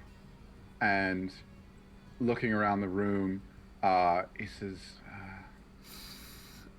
I can see some of what transpired here. I might be able to bring it into view in glimpses, and I'm going to use Minor Illusion. okay. Yeah. To Austin cast... makes me feel good. I'm going to cast an image of... First, I'm going to cast an image of the Watchmaster entering in, like, it can't be moving, but it will be but it's like in standing. motion. Yeah. Yeah, and it's like, yes, he was very much here. And I'll bring up the version of Nebula looking like, but in all of his armor, and I'll go, and someone who looked exactly like me was indeed here. Look at that. But I have no need for any of that because the armor and stuff that Nebula normally wears is on this thing. Yeah. And I'll call, is this what I look like? This is what I look like, yes? Yeah, it was you. Yeah. And with my back turned to them, I am going to alter on my neck, just like slightly under the cloak I'm wearing. I'm gonna give it a like scar. Okay. That this image, Nebula's armor, wouldn't cover normally, and I'm gonna lean over and go, but they don't know the intricate details, and I'll pull back to show the little scar. All right, make a persuasion check with advantage. Oh hell yeah, Bro. The guard going to come up to actual Zechariah and he's going to be like, that's the fake one. Shit. That is it persuasion or deception? Persuasion. Okay. Oh no, sorry, it would be deception. It would be deception. Cool, because that's a 16 plus 7. So all right, 23. That's a 23. Boy. Yeah, that is not good enough. And he's just kind of staring and just kind of like looking at that, and then looking at you and looking at the frozen still images that you've put in the air, and just That's pretty impressive. Oh. What is this energy? And he's gonna start walking past, and he's gonna see the I assume they haven't closed the hatch, right? No, yeah, because you guys pulled the rug over it. You reclosed it. They don't even know the hatch is there. Okay, well then yeah, if we closed the rug, then yeah, I am walking past that towards the kitchen, or towards that dining hall that we were in. Yeah, down the hallway. As I get into this area, I'll go, oh dear. And I'll bring up the Watchmaster again, seated. Okay. But I'm going to give him half of the Rakshasa's imagery. Oh, okay. And I'll go, I believe Watchmaster Bran has some explaining to do. And again, I'll show another image of that thing slashing at someone. A fight took place here, and I'll again, because every time I cast it, the previous one disappears. Yeah. I'm going to show it now running. Okay. Which isn't something that happened, but I'm going to give it that motion to look like it's running, and I'm going to follow it and follow it back towards the carpet, and I'm going to show it opening a hatch. And I'll grab and lift the carpet out of the way to reveal the hatch. All right, make another deception check at advantage. Damn! 6-man fatigue. Okay, that is a... The DM skills coming in handy. Okay, so we've got that one's a 15. 15, okay. It's natural too. So this guy is enthralled. This is probably the most exciting thing that has ever happened in his life. Corso, if you can please animate a bookshelf and an old woman walking through there. Great. Get her! Get her! So as you kind of throw back the rug and they see the image of this Rakshasa entity lifting open the hatch, and all of a sudden the hatch is below the rug, and they're just kind of, wait, that's not a ghostly one. What is that one? And he goes to reach forward towards the hatch. And I'll hold my hand out and say, hold on, be careful. Use something to open it in case it's trapped. Right. And he reaches behind him and grabs the spear off of his back and takes the end of the spear and kind of flicks at it a couple of times, trying to get the right position. You can tell this guy's a guard. He's probably been on duty the longest, but he's probably not the best actual guard. And he kind of just takes a couple of tries and eventually knocks the latch aside and then just slowly lifts up the hatch. And just, where does that go? And he peers down and he's like, guys, there's some purple shit down here. Is that flame? I don't like fire. And now I'm going to lean over the side and look down and go, may the gods have mercy on us. Do you know what this is? No.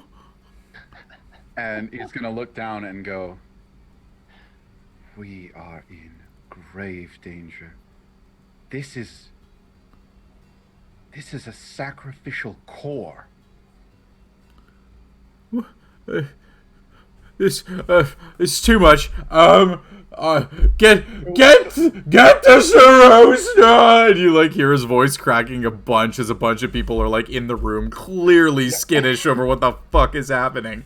And you said his name was Gil? His name is Gil, yeah. Gil, calm yourself. This might be the day you are marked a hero. Gil, this is a sacrificial core, and it's already burning. That means that we are in the throes of a grave incantation or ritual. I'm not quite sure what that thing was disguised as the Watchmaster, or the thing disguised as myself. But if this is what I believe it is, everyone in this town is in danger.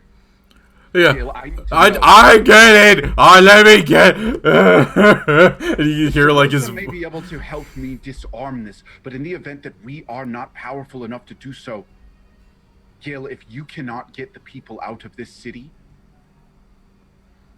Felderwind may be wiped off the map. But the festival's tomorrow.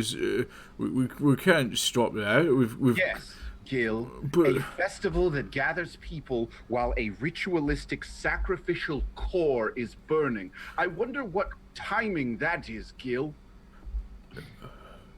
And you can see like the cogs are slowly turning in his head, but like he's starting to get there. Time for old Cuillin. It's starting to get there, and he's like, yeah, sacrifice ritual. Words, yeah.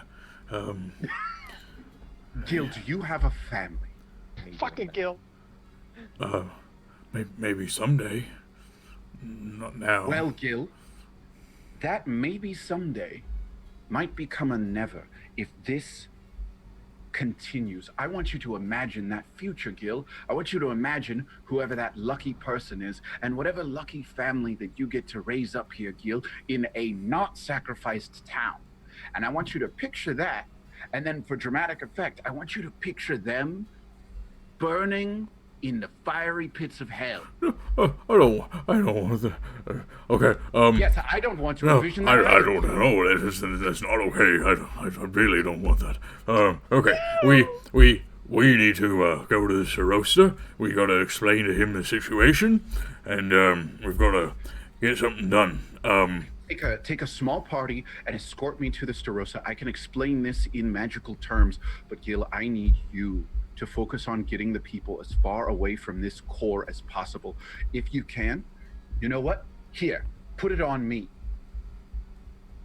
Zachariah Fowler is moving the festivities to the outskirts of town where we can put on the biggest display of fireworks and magic and anything else you can say to get the people to go, and I will cover it.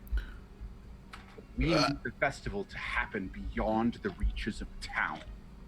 sorry, I can literally see Lance fucking just dying. I'm just like, Right.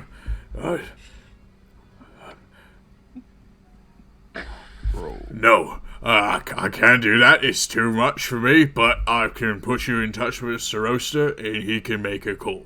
He's gonna be the one that you got to talk to about that. I can start to get the word out that things aren't safe. But people don't really usually believe me all that much. Cry wolf and all that. So, we need to find a watchmaster. So wait, you say the watchmaster, and he's really trying to struggle through putting the threads together of like the watchmaster is the Rakshasa, right? That's what you're explaining to him. And I'll conjure up the half and half image again. Gil, I want you to tear this house apart. I realize it's your boss's house, but this is not your boss. Did you not note that pungent smell of rotting food?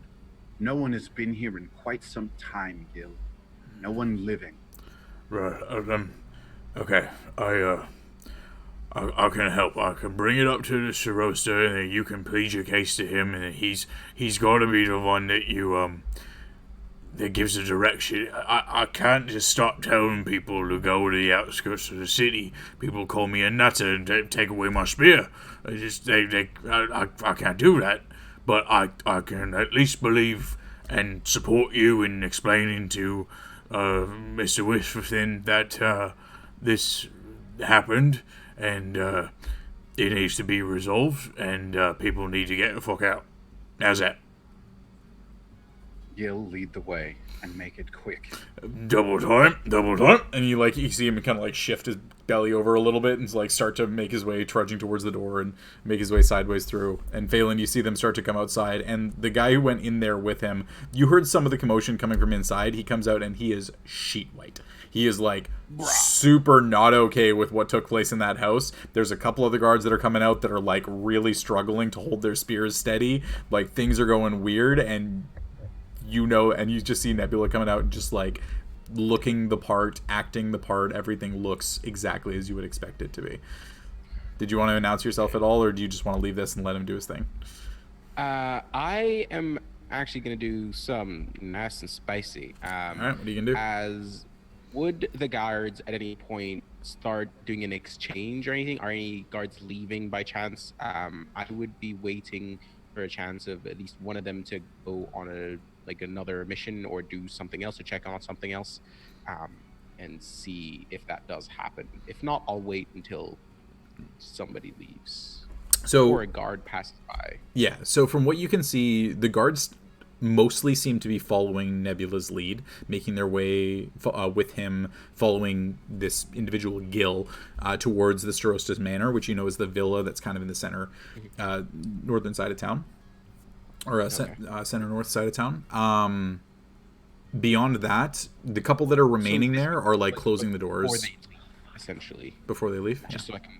Yeah, so before they leave, Nebula and them leave, essentially. Okay. What I'm trying to do is wait for one to leave, and then as they leave, I would like to disguise self as that guard, so I can follow Nebula and them as a guard. Absolutely. Yeah. You so disguise self, does it change your clothing as well? I believe so. You Yeah. make yourself, including clothes, armor, weapon, and other belongings to your person, look different till the spell ends. Yeah, absolutely. What? Just so I'm aware, what is your spell save DC? My spell save DC is 14. 14. Okay, good to know. Yeah, you see one of them pass by and following Gil and Nebula as Zacharias towards the Starosta's Manor. You're easily able to kind of get enough of a detail around that individual to transform yourself into them, and then kind of double back and step back out from an alleyway that they turned around. So you're essentially just crossing paths and then going right back towards the house. Perfect. Yeah, absolutely. I'll do that and then follow along. And as I do, I'm going to cast I'm gonna get to a point where I can cast Minor Illusion in front of Nebula without the others necessarily seeing it. But what I'm gonna cast is an image of Spec the Kobold, and just like have it in front of them for a second and then have it disappear. Something that they'd know the rest of the team would have or know. So yeah. Okay. Good to know. Keep on walking. Sounds good. So, with that, the two of you heading towards the Starosta's Manor, the rest of you in Zacharias' home and kind of being escorted outside by Philip at this point with your new sword and a couple of spell scrolls to assist in whatever may transpire the following day. What would the four of you like to do at this point? How am I supposed to follow that masterful display? Well, we're chilling here. What did we say we were doing? Pretty much, we were saying we were going to gather up gotta get some new things, and then we were going to meet up with them, or wait for them to come back here, or did we not even say? We didn't say because we didn't know what was going on. Right. This is the thing: is you guys are completely split the party. Nobody has any idea what the other group is doing. You just know that Phelan followed Nebula disguised as Zacharias to the Watchmaster's house. That's it. I mean, do we want to just go give him backup? I've got my awesome new sword. We've got a shiny Galahad. If any trouble comes up, we're more equipped than we were before. Very well done. Was there anything that you wanted to do, Jules? We could possibly investigate the tunnels before my uncle goes down there and ensure that nothing falls into the wrong hands necessarily. I don't like the fact that he has full access to all of that. Now, why would you be so worried about that? Because as you may have guessed,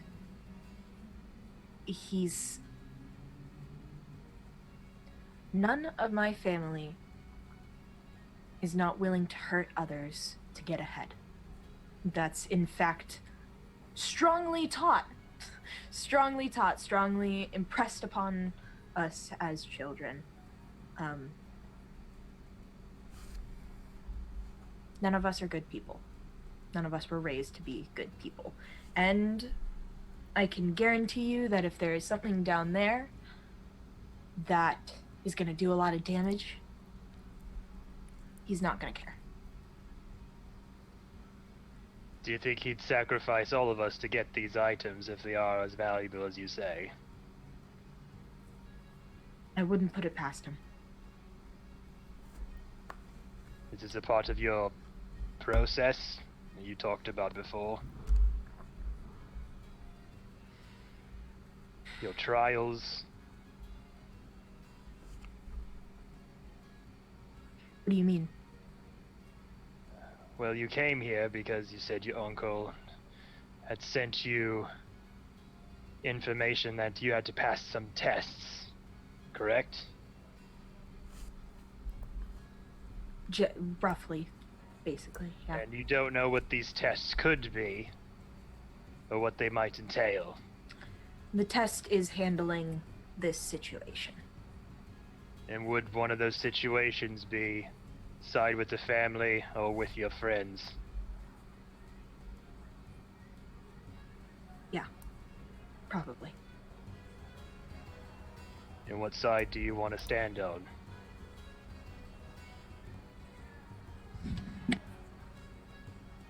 The side that's trying to do good.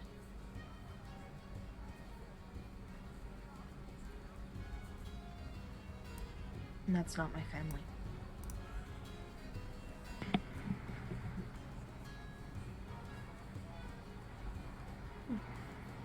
Well, if you could always count on somebody to be untrustworthy, then we could assume that something we could prepare for. You're becoming a very powerful warlock. I have not been with you very long, but I can see the potential. Been around quite a few powerful magic people in my time, and I think there's a way to best him at his own game. Perhaps.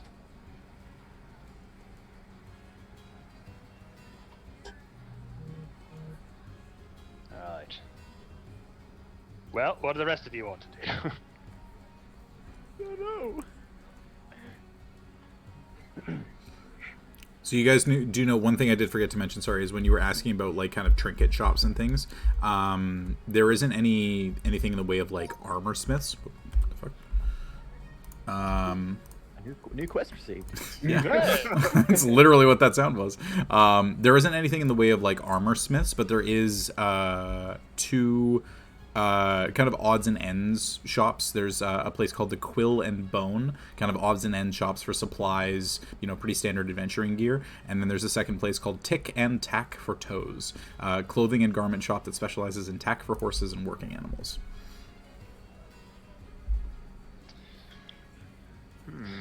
So we could either kit up the rest of us, or we could go back up our friends who we don't know if they're going back down underground. There could be new dangers without us around to help them.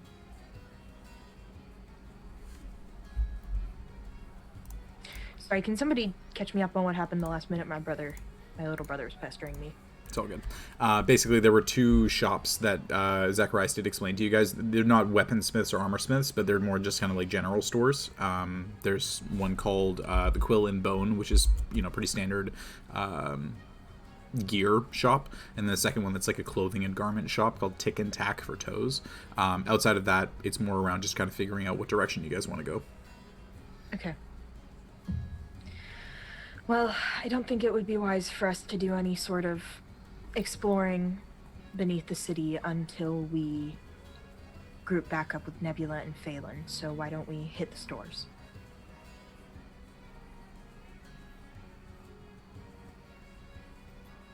Yeah, I mean, if that's what you think is best. To be prepared for this thing.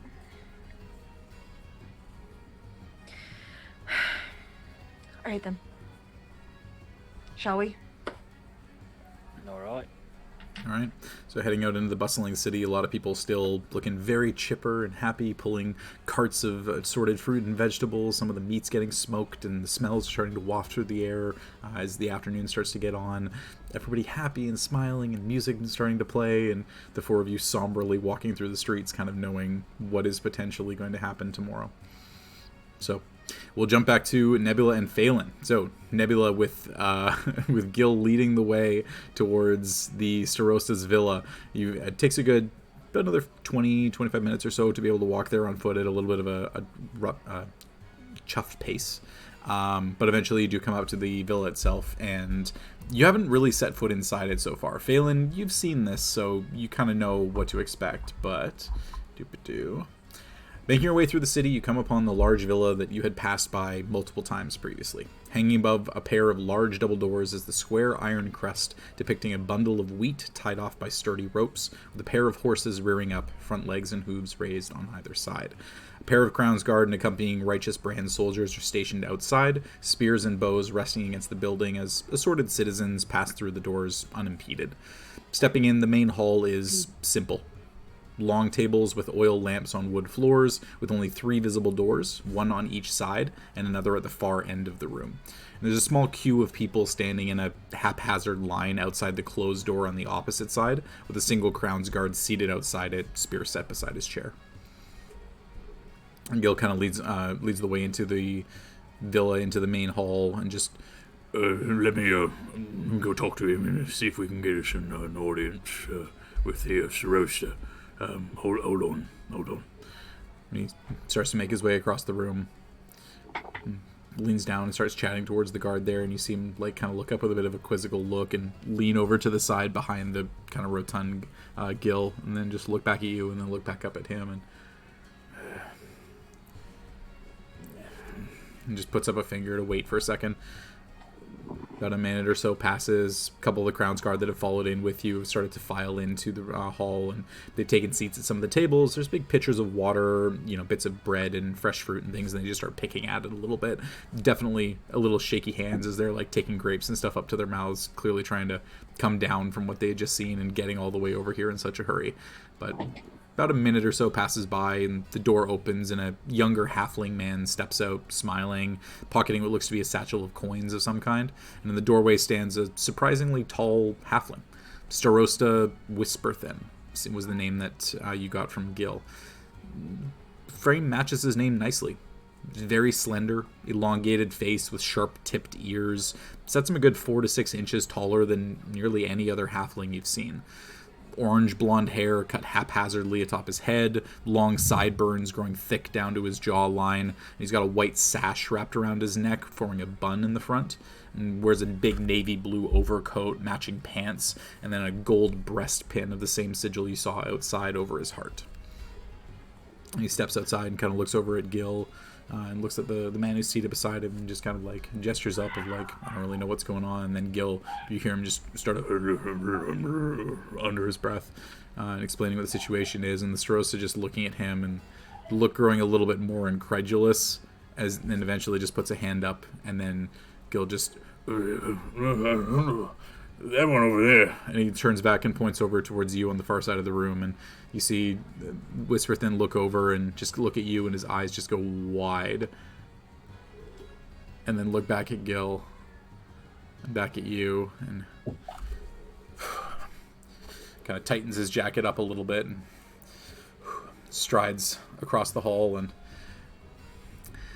Right, so, Mr. Fowler, it's, good to see you outside the house. It's been a minute since you graced us with your presence last. I trust you haven't forgotten our arrangement. I can assure you I forget very few things. Considering it's the morning, though, I certainly won't be forgetting being woken up this early either. Right. Well, the story that old Gil there tells is a pretty interesting one.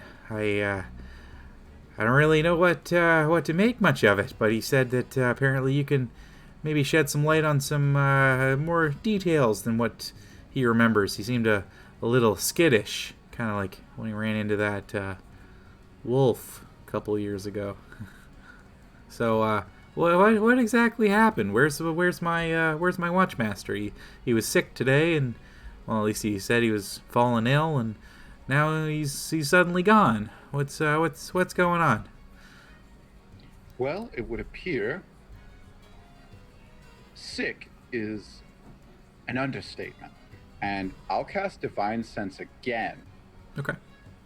As I look around this room, it is for show, because I'm about to do the minor illusion showing. Yeah. But I also want to know. Yeah. I want to fucking know. I don't know. Gotta know. Yeah. I don't know this man. So every time a new character is introduced, you gotta do it. Divine I Sense. gotta know. I mean, Haley, where's your shot? Yeah.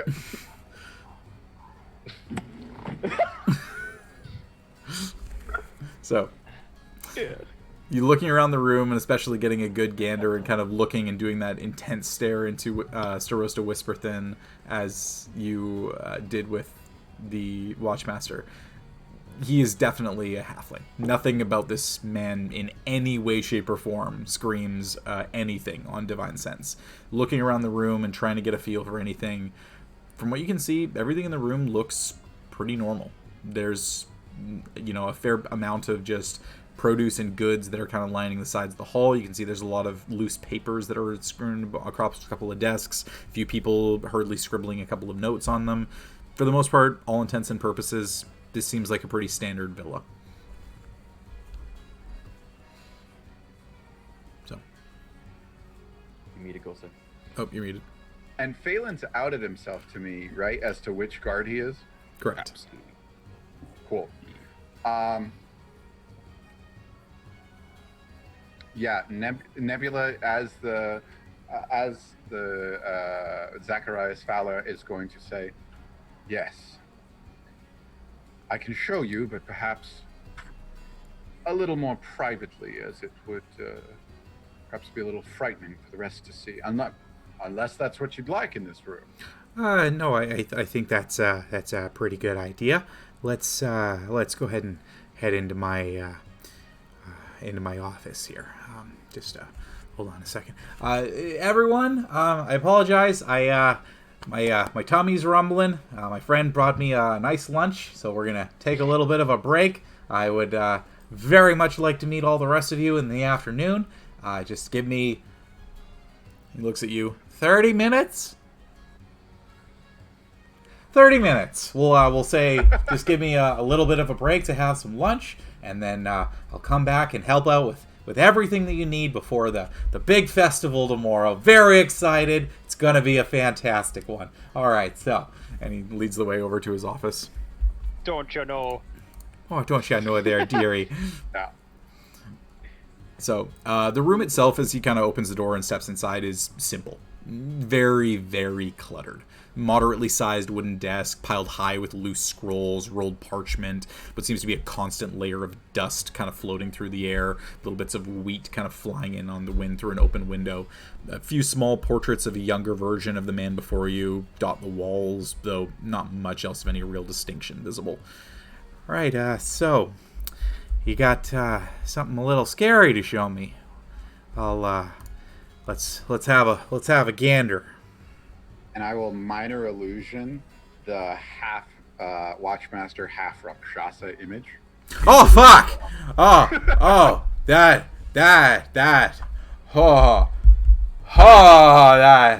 is terrifying. Do you know what this is? No, that is half of the man that I've known for better part of 5 years, and some fucking other thing.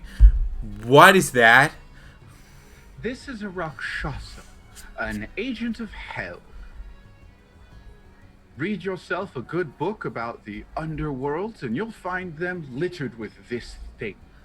Very good at disguises, very good at manipulation, and unfortunately, very, very big into sacrificing people. Yeah, those are all real bad things. I don't like any of those things. So. You got me at a bit of a loss of words here. What you remember? This is nothing to do with you, right? You saw this thing somehow, somewhere. Oh, it has everything to do with me now. And now I find this to be quite intriguing, as I live here, and I'm really not my schedule's a little full to be sacrificed. Maybe we could reschedule it to, I don't know, never. Yeah, that's a good idea. I support that plan, and I am on board. What do I do? In order for a sacrificial flame to burn brightest, it needs a lot of souls. And would you look at the calendar? What day is it? Well, it's the day before the Harvest Rise Festival. Now I want you to say that again, but slowly. The day before the Harvest Rise Festival. Oh, Paylor. Oh, Paylor. Now, I understand that the cancellation of such a thing is not lightly done. Can't be done. I need to adjust this then. I need you to move it outside of the city bounds. Allow me to help you with the preparations and the payments for such, but it needs to happen outside of this circle. From what I can tell, the scope of this thing reaches throughout most of the city. But perhaps our farmlands are a little bit beyond, or about to have a wonderful outdoor festivities with magical fireworks. And I'll do a little minor illusion and fireworks in the room. Fireworks and all sorts of fun stuff. The show that's never been seen before. We need to do something, Starosta, to get these people to safety. If no one is here to be sacrificed, it is pretty much a pot with nothing in it. Okay. I need you to make a persuasion check, because you are trying to persuade him to do something. Sure. This is going to be a straight roll, because this is not an easy thing to do. Sure. Oh, shoot. That was off the table. Come back. You got this. Okay, that 20 Okay, that is a... persuasion. I have a +4, so that's a 19. 19, okay. Yeah, baby. He just kind of looking at you, and you can see him.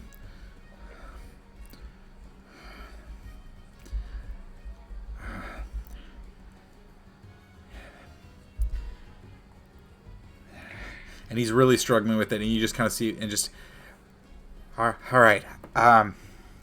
If Look, you don't I understand, I understand. I understand the implications. I understand. I don't understand what the fuck that was, but that's a bad thing. I don't want that to happen. I don't want that to happen to anybody in my. Look, okay. So here's what we're gonna do. We can't move the festival. It's a long-standing tradition that this is where it happens. I understand you've got some magical things that maybe you can do, but we can beef up security. We can make it so that things are a little bit more safe. Note, and he's going to turn and say, Gil, I was thinking about this on our trip over. I don't know if you noticed my observing the situation. No, I didn't. I need to point out how important this is. And he's going to reach over and grab Phelan and smash him against like a bookshelf or something that's in here. Oh, God. Okay. Yeah, he's going to grab Phelan in his transform form and press him against the wall. You talk so much about your security. And with minor illusion, he's going to summon like a light orb in his hand. It's not an actual thing, but he's going to summon it. This ought to reveal your true form. And like, give Phelan the look. Like he just like nods at Phelan. This ought to reveal your true form. And Phelan looks back and starts stuttering. And show drops us who minor you really are. Yeah. You drop I'll minor illusion. Drop my form or my disguised self, and I'll be back onto my regular form. All right, so the human version with the armor is suddenly pressed up against the wall and kind of like doing that weird video game thing where your armor is clipping into the wall a little bit because your body is not quite there. But you like kind of pull yourself back off the wall and just all right, and then you drop and the fur begins to appear again on your face and down your arms and down onto your hands, and everybody and the Starosta inside the room and the other guards and Gil just but that was Benji. What did you do with Benji? And the Starosta just looking over and you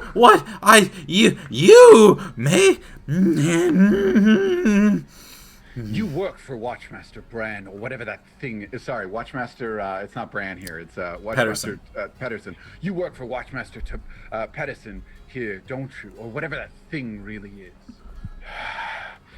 Yes, but what's it to you? It won't do you any good. Again, he keeps this image in his hand, this orb. I can make you tell me anything. Now, by tomorrow, you won't need to hear anything. This whole town will be gone. Dude, this is like the greatest fucking convincing scene. Holy shit. 7-dimensional I chess love right this. here. This is like full on 10D chess, 9 games at the same time against Magnus Carlsen. All right, so yeah, roll a persuasion check at advantage. which one? This will be Phelan, actually. Okay. Yeah, because you're trying to convince him now. Yeah. Bet. All right, I got a +4, and I rolled 18 +4. 22. Okay. And he just kind of... Right. Okay. That's an unexpected revelation. Look. Okay, so... First off, is he a bugbear? And he looks over at you, Nebula. Is he a bugbear? Yes. Okay, so it would appear he seems to be a bugbear. Alright, so, Gil, I need you and the rest of them outside. We're gonna take him. We don't have a jail. Allow me, Gil. Give me some cuffs or something to bind them with. And you see him just kind of like fumble for these iron shackles, and they clatter onto the ground, and then he reaches down and like does that like bigger guy thing of like trying to reach him, and pulls him up and just kind of shakily hands a set of cuffs over to you. And as soon as he does, I'm going to minor illusion a very crackling sound, just like as I hold them in my hands. Okay. And I'm going to slap them onto Phelan. Okay. And as he does, I'm gonna start laughing maniacally. You think you can stop hell from breaking loose? Well, I can at least stop you from going anywhere. These ought to hinder any abilities this thing has. But the best place is we need a room just like this. We need to take him back to my place. Take him in. Philip will be able to place him inside with our head of manipulation and tactics. Tell him to fetch Gilda. Gilda will be able to handle this situation and keep a close eye. I would like guards surrounding my home at all times. If hell's coming, you're gonna be here to see it, my friend. The Watchmaster will come and save me from all of you. And destroy this place. Making house calls now. Oh, I look forward to it. And you can see the Stros is now just kind of like falling back into his chair a little bit, and yeah. So guards around his house at all times. Get him out of here. The festival.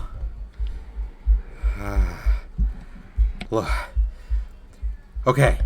And he like kind of looks outside, and you can see him like trying to figure out where the sun is, and just kind of look. We're past midday.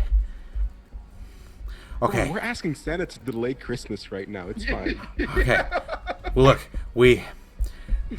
the festival preparations only go for about another 5 hours. The best I can do is to make it so that the bulk of the big celebration in the evening tomorrow happens outside the city. My address, the message and the speech that I'm giving to the public, there's a religious significance to that, and the place that it happens at, and I can't just tell the public that we're not doing it there without giving them a reason. So I need to give my address in that area, and then after that we can tell them to skedaddle. We'll get them out of there, and And then they'll move into the outer boroughs. Is that going to be like that's all we can do? Let's hope it's enough. That religious connotation surrounding the presentation might be the exact target. Yeah. Yes. Yeah, it might be. That would suck. That would really suck. But there's nothing I can do about it. It has to be there. So here's what we're gonna do. I'm gonna talk to my people in the city, and then we're gonna get them to start setting up stuff outside a little more, and then tomorrow we're gonna have the address, which will be at midday at high noon, and then we're gonna get everybody out of the main central area and tell them there's a much better festival. We've decided to do it in the outsides as a in celebration of the bountiful crop yield from this year, and we're going to have a lot of guards in there, which is going to be a little weird because normally there's not that many. It's fine. We'll do it. We'll do it. But there's going to be a lot around your house. Okay? Excellent. Good. All right. So. Let us go. Yeah. Let's go. I need a drink. Just give me a second. And he reaches over, and you can see him kind of shuffle some papers and literally just grab a stack and throw them halfway across the room and shakily open up a little cabinet and pull out a little glass bottle and just what would you? Yeah, never mind. And he just takes the bottle and just starts draining a little bit out of the top and then stoppers it. Just Can I have a drink? No. Yeah, and I'm gonna just shove him. And as we're walking out, I am gonna lean over to Gil and say, Gil, if you have any mind about you, do not be at that address at noon. Get yourself stationed to watch them out at the guard posts first.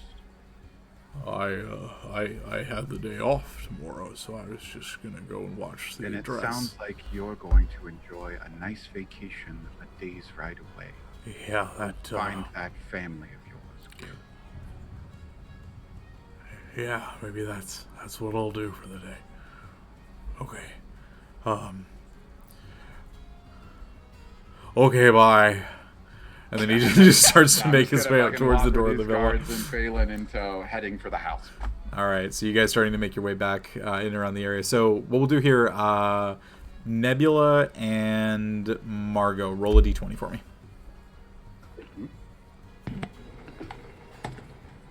Oh, 11. 9. It's a 9. Okay, it was plus or minus 10. So you guys do not cross paths on your way back to the Fowler Manor, as the rest of you had gone separately. If it was 10 or below and 11 and above were the two splits. So Damn you, Georgie. Yeah. Georgie. Georgie. Damn you, Georgie! oh, Lance, I'm so sorry you got disconnected from the call. I'm sorry. It's all good. Cheers, sweetie. I'm not going to explain why I did that. It's all good. So, but you guys do not cross paths as you make your way back. And Nebula, you leading a group of guards that Gil seems to be going on ahead a little bit and kind of rallying anybody that he can see, so that there's a battalion of about 10 grounds guard that eventually catch up and meet up with you to join the two that are normally stationed out front of the Fowler estate anyway, as you make your way back towards the front there. So, as we do that, Margot, Jules, Les, Galahad, what is it specifically you guys wanted to do? Did you want to head towards the shops? Was there anything specifically you were looking for? What's going on? Oh, I've got everything I need. I think it was just if anyone else needed something, really. I'm pretty sure. Silvered swords don't work, right? From what you heard from Zacharias the previous night, no, it's not specific weapons. It specifically has to be magical weapons. Weirdly immune to magic, but not to magical weapons. I mean, I have the shaman's claw, so at least there's that. And regular weapons don't really hurt them. Correct. Right? from what you saw. Yeah. Or from what you were told, I should say. Yeah, I'm just gonna search whatever I can, look for anything that might be of use, any health potions, A magical pin cushion, possibly. literally anything. I'm just gonna scour these stores. Alrighty, so you start to make your way out, and there's a couple of general stores and things like that. And you eventually find the specific shop that Philip had mentioned, the Cuillin Bone, kind of an odds and ends shop. And stepping inside, the door kind of just opens with a little bit of a squeak, and looks like it gets a little bit of traction, but not a ton. But looking inside, it's definitely a little more gaunt than you would expect to see in this city. You see that there are kind of darker silks hanging from the ceiling in different ways to obscure the light. There's very little in the way of any traditional candlelight. It's more like small torches that are strategically put into the walls. You see a lot of the shelves are very close together where you have to really shuffle your way through carefully to be able to look at specific things. A lot of vials of different kinds of liquids of all different assortments of colors and different levels of transparency. You see some dead animals kind of hanging and splayed in behind the counter. And standing at the counter, a little bit of a more gaunt, very almost sickly looking, very shallow faced male halfling stands maybe about 3.5 feet tall or so. And hi, what can I do for you today?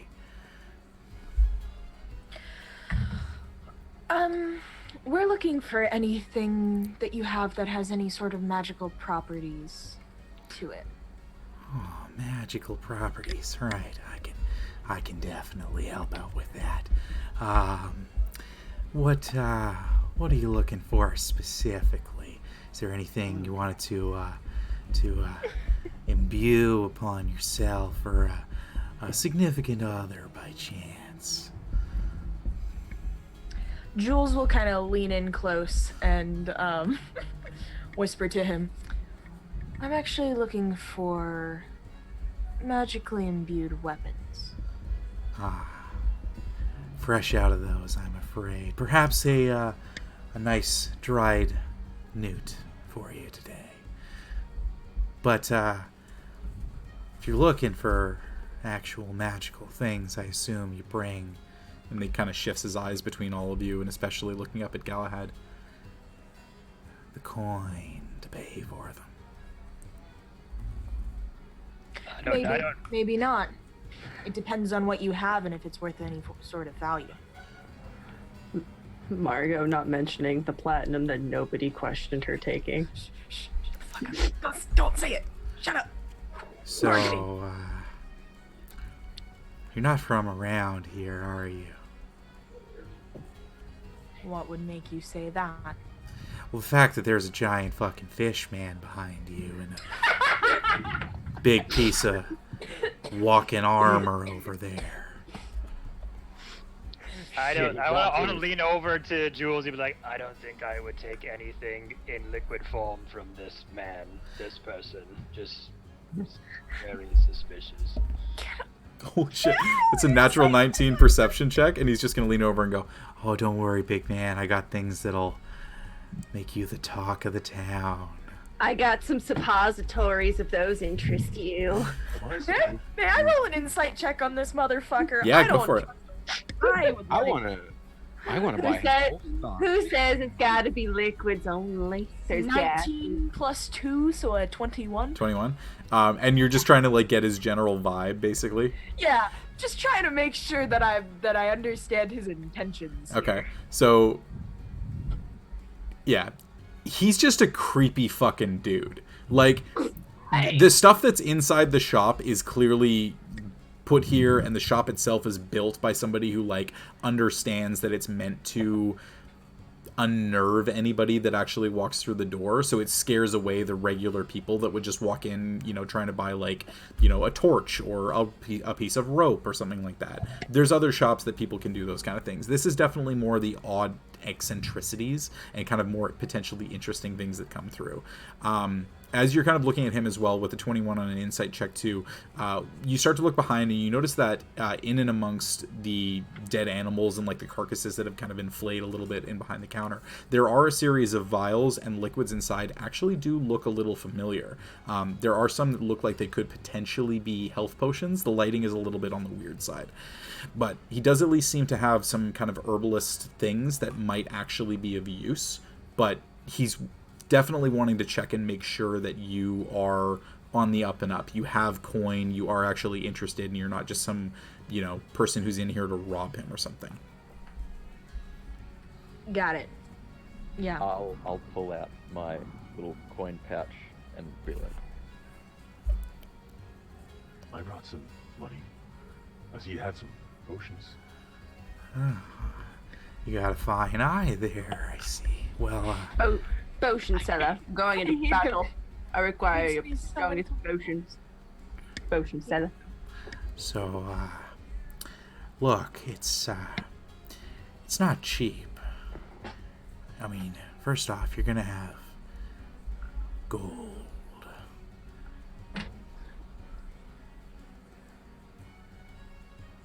You got gold, right? Oh yeah. I'm just holding up the coin pouch and That could be anything. That could just be little shits of metal. Let me see the gold. Jules will take her coin purse out and hold up a singular gold piece, saying, "Yes, we do in fact have gold." Good. All right, so the healing potions that you noticed, those are definitely for sale. 50 gold a pop. A little bit tough to find in these times, so they are a little more on the expensive side, but I keep a special gold stock. seems to be a good bit overpriced. Yeah, it is. Can I just knock this guy out and we'll just take his way? He's really starting to creep me out. I don't appreciate all the innuendo that's going on here right now. And as you say that, you hear a very slight shink out from underneath the table, and all of a sudden a dagger just appears in his hand, and he just jams it down beside your hand that's on the table, in between one of your knuckles, and just goes, "Oh, that would sure be a fun time for us then, wouldn't it?" Would that happen to be magical? I grab his hand on top of the blade. And your hand is definitely substantially larger, you fully envelop his fist on top of the blade, but it's stuck pretty strong in the ground, and he isn't really moving his hand all that much.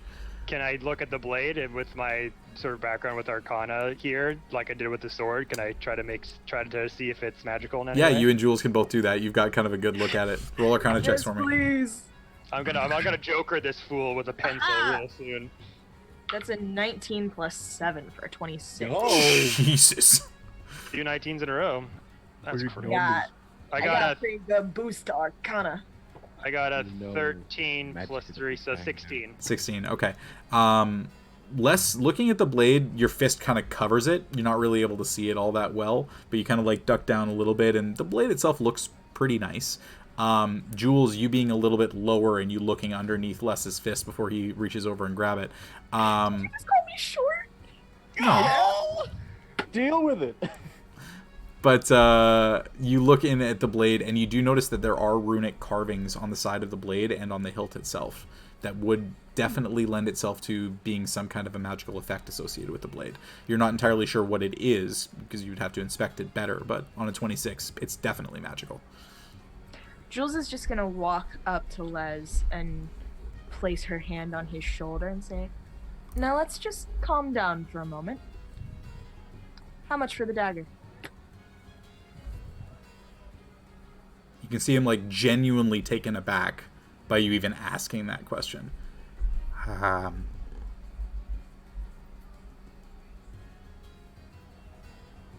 Well, He looks at you and looks at the gold that you held up and the size of the purse that Galahad had, and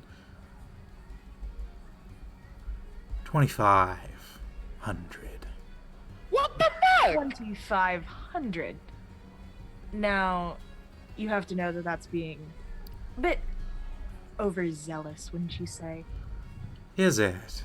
Unless he's going to try and take his hand back holding the dagger. Do you want to try and... Nope, holding it there. All right, go ahead and make a strength check for me so we can test his strength. Damn, talk about supply and demand. Holy shit. Okay. Literal supply and demand. God damn. That's Beat him senseless. Just straight strength. Straight strength, yeah. 19. 22. So, I rolled a natural 19. He's got a +3 to his strength. So, he begins to take the dagger away, and you grab onto it.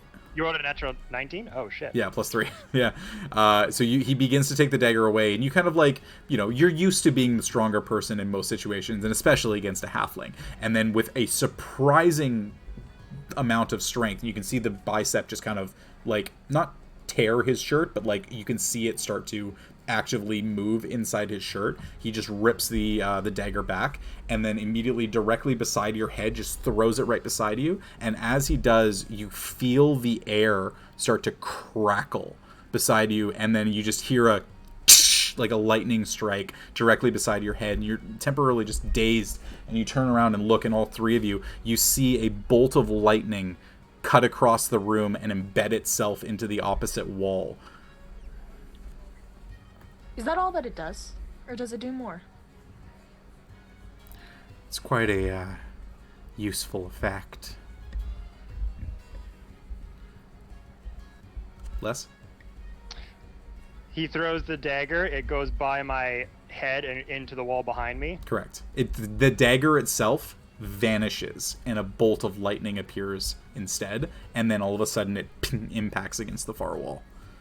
So is the dagger embedded in the wall behind me? Yeah, about 25 feet on the other side of the room. Cool. Can I telekinetic grab it to my hand because it's within 30 feet? You certainly can. Oh boy. And he just, oh, now that is an interesting ability. I wonder if this works both ways.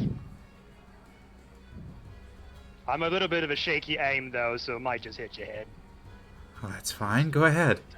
And he actively leans forward to let you try. Great. Leans forward. I take his head and smash it on the table, and I want to knock him out. All right, go and make an attack roll for me. So this is going to be just adding your strength. It's an improvised weapon of your fist, so you don't get your proficiency with it. Okay. So is it just a roll plus my strength? Yeah, just add your strength again.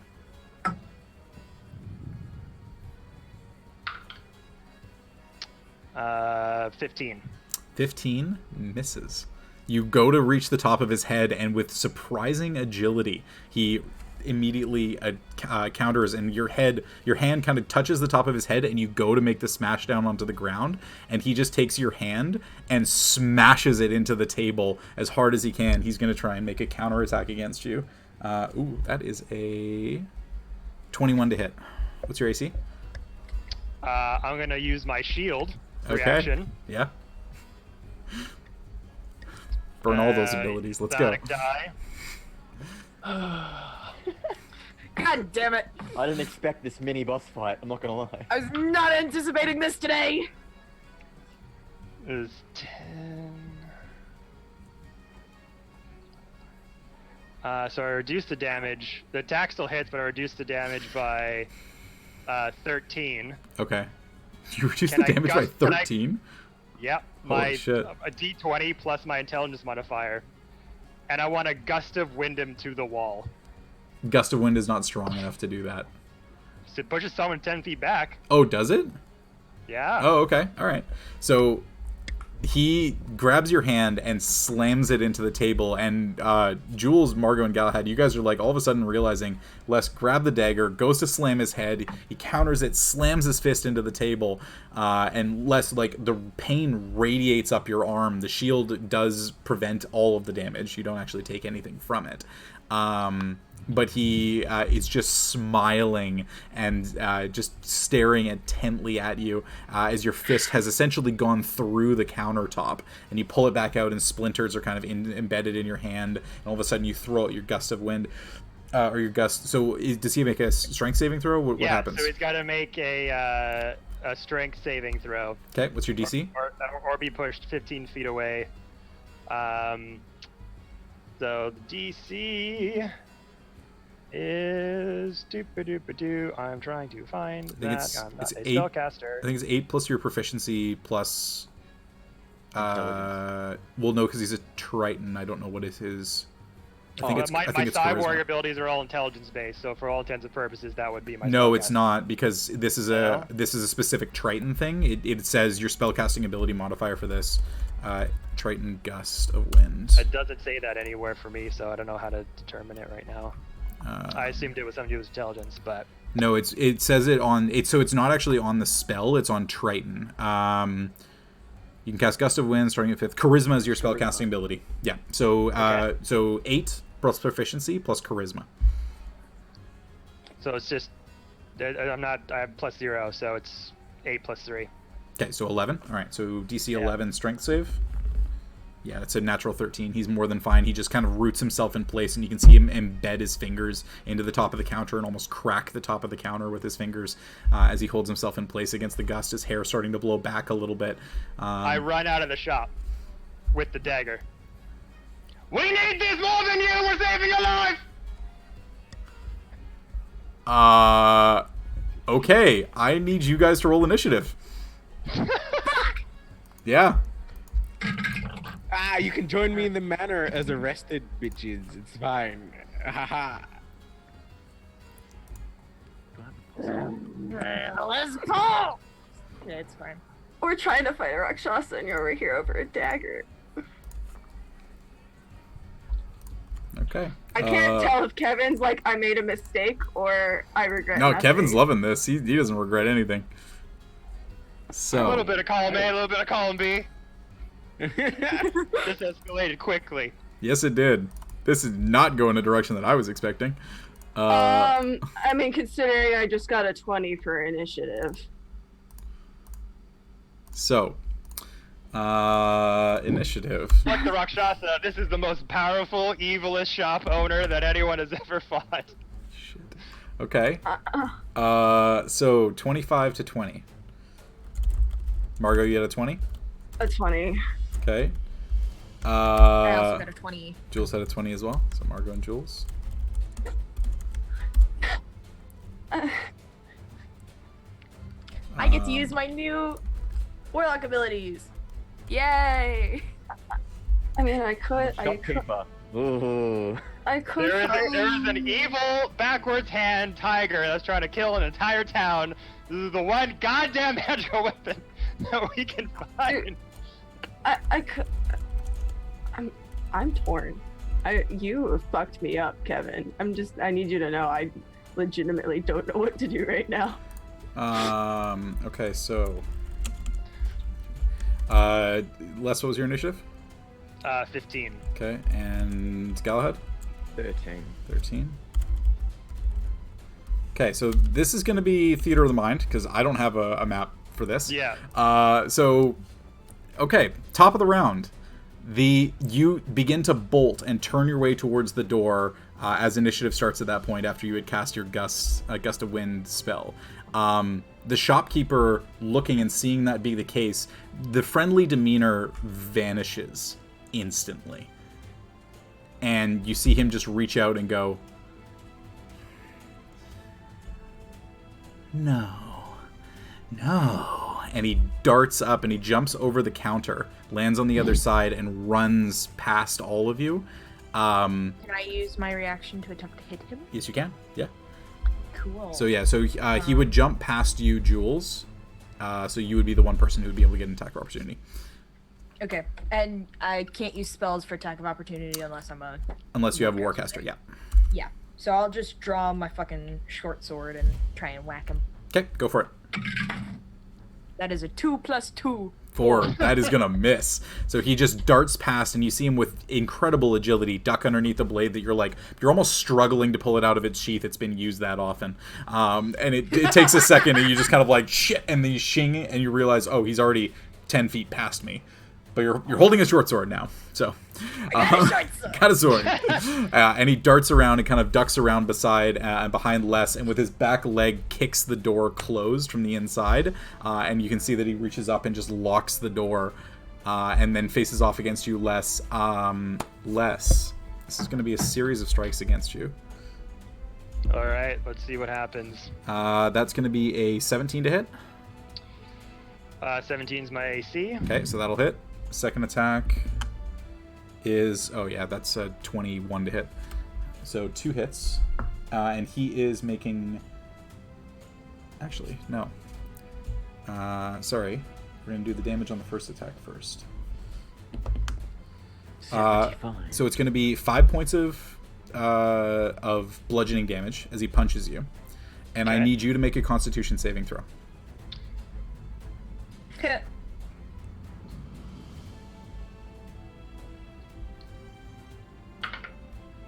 Ooh, not good. 13. 13 is a failure, unless you are stunned until the end of your next turn. Bum, ba, bum, bum, bum, bum. So the second attack is actually at advantage, so it was a 23. And the other one is worse, but you are still going to take the damage from this. And that is going to be another 4 points of bludgeoning damage.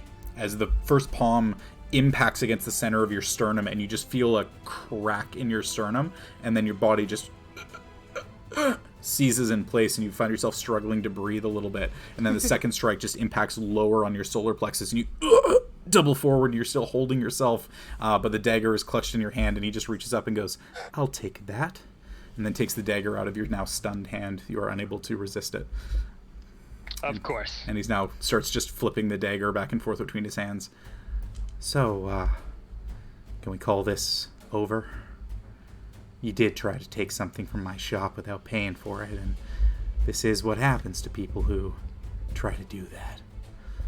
He's evil! Get him! So, Jules and Margot, it is now your combined turn. What would you guys like to do? As you see him on the other side of the room, now flipping the dagger back and forth between his hands, and Les just doubled over and struggling for breath, stuck in place. I look at Jules.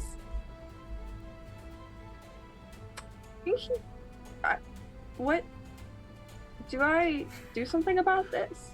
I think it would be best for us to all just calm down, take a moment and take a breath, and go back to our previous conversation about purchasing from your store. I feel I have escalated situations before, but I feel like this is one I do not need to escalate any further. I think that this has reached as far as we need to go escalation-wise. Considering Les Paul is currently heaving his lungs out onto the floor, well, he did kind of deserve it. Admittedly, he kind of did. Can Jules and Margot just agree to hold their action and not do anything? Yeah. Yep. You're holding. Yeah, I'm just gonna hold my action. You're essentially just delaying your turn. Les. I'm gonna sheath my sword and lean up against the bar and just chill. All right. I'm just gonna look at Les and be, yeah. Alrighty. I mean, sorry, dude. You got. Yeah. You don't take what isn't yours if you can't fight for it. Unless you can get That's out. our whole party's motto. That is not true. Take what's not yours, as long as you don't get got. And you got got, my friend. You got. You in fact got. So as the halfling kind of just starts to stride, using a little bit of his movement he had at the end of his turn, we'll say he starts to make his way away from Les back towards the counter, and Jules and Margot just kind of go, he got. Les, it is your turn. You are struggling for breath. You are stuck in place. You can take no action. You are stunned for your turn. Are we still in combat, or was that? I thought that was going to be like it's over. Well, this is the thing is, we're still technically in combat until you decide you're not. Galahad, did you want to do anything on your turn?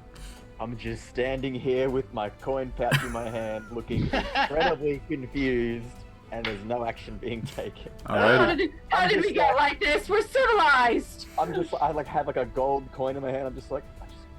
Yeah, you can just say that I'm like stunned the whole time until they like finish their business. All right. So like with that 5-point palm exploding heart technique. Yeah. I can't move. From Arthur.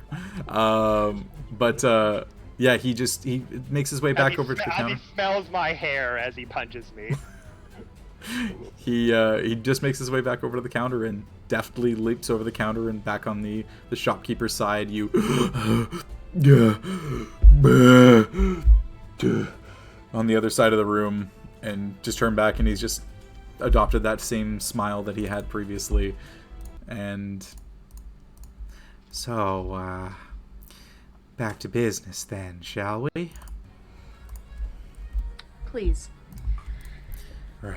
So, as I was saying, 3,000 for the dagger, given the interruption. Couldn't afford it last time anyway. Margot could. Definitely can't afford it this time. How much platinum do you think Margot had? What? How much is a platinum in gold, by the way? 10. 100? 10? 10 gold? Yeah, it's 10 gold. And he's saying 300 gold for this. 3,000. 3,000. 3,000. Fuck! You're saying 2,500. You're saying 2,500 before, and it's 3,000 now. Alright. But, I have a hard time with numbers sometimes. I'm an art student. Don't make me math. It won't work So good. I can't do math. I understand that is quite a hefty price tag, but maybe you've got something that doesn't catch your eye as much anymore. Maybe you feel like donating it to the shop in exchange, plus a little bit of coin. Gotta keep the lights on, you know. Jules will turn to Les Paul and say, You can cast Cloud of Fog, right? Not right now, but normally. Nod very haphazardly if you can cast Clef. I'm gonna pick up Les. Nurse Galahad coming in. I'm just gonna give him the bridal carry so he's not gonna fall over and twitch on the floor. Just Nurse Joy. Like getting tasered. Yeah. Jules will take off the Ring of Obscuring and hold it out to him and say, do you think that this could bring down the price? It's a magical ring, allows you to cast the spell Fog Cloud up to a few times. That is a little more up my alley. I figured. That and, for the inconvenience. And he looks around you at Les. That and 500. We'll call it even. 500, you say? I'll throw in one of the potions, just to undo some of the damage that I may have done to his internal organs. I look visibly a little excited about the potion. Confer amongst yourselves. I've got some sorting to do. And he just turns his back, and you can see him just kind of jam the dagger into the counter behind where the main counter is. Les just like... Just T-Rex clawing it. I take my hand and gently put Les's hand down. I do not recommend that. So the offer is the Ring of Obscuring plus 500 gold for this dagger, which we'll say that he explains, and you kind of vaguely understand what it does. It's essentially a variant on the Javelin of Lightning, being a dagger of lightning, that you throw it to the maximum range of a dagger, which is up to 60 feet. You make a ranged weapon attack against a target. It travels to that, and you get to determine if it hits. If it hits, it does the dagger damage, but anything in that line is affected by lightning, and then it would deal an amount of lightning damage.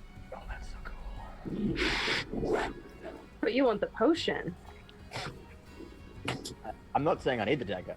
I'm just saying. I'm just saying it's fucking cool. I don't want to give up my platinum. Oh. Yeah. We'll all confer in a circle. Yeah, you've got your time. Less you are no longer stunned by this point. Oh, I just like that this whole thing is just me stunned to the Ketsy. Galahad just takes his jaw and like muppets him, like, yes, I agree, let's go somewhere else. Just a quick check-in. How much gold does each of us have? I'm currently at 113 personally. Yeah. I have Yeah, 150. spent like nothing. 150. I have like 320. What the fuck? God didn't buy stuff. I didn't That buy was all anything. from my arc. Just to clarify, Jules, you're asking about gold, yes? Gold, 142. Gold. Gold. Gold! That's Just a to weird clarify. inflection on that word, but okay. Gold. Let's I look at like Can I roll an gold. insight check on Margot? Pretty please. it. Sure, roll an insight check. Margot, roll deception. That's a 4. This could be equally bad. That one. Oh my god. Well, what did you roll? I rolled 3 +2. Oh, shit. So close. So, Jules, we'll say that Margot definitely has that amount of gold. Lie. I That- didn't that's lie. that's what I'm saying. Definitely has that amount of gold. Gold, yeah. Yeah, gold. I have 142 gold. So just real quick, I got 113. Les Paul, how many gold do you have? 150. 150. Galahad has 320. 320. You know. Rich, And- big boy has big pockets. Les Paul, how much do you have? 150. 150. So consecutively, we have 330 gold. Which minus 500 is. Wait, sorry, what? No. That is not. That is not how math Did works. I fuck it up? Yeah, I was like, Yeah. Galahad alone It has has 300 320. something gold. I think you just didn't add What number Galahad. did I say? You said It's like 330. 300. I meant to say 700. Okay, there we go. Fowler B. Fowlers take 50%. I can't read things. So yeah, so we it's have- so sorry. Margot has how much?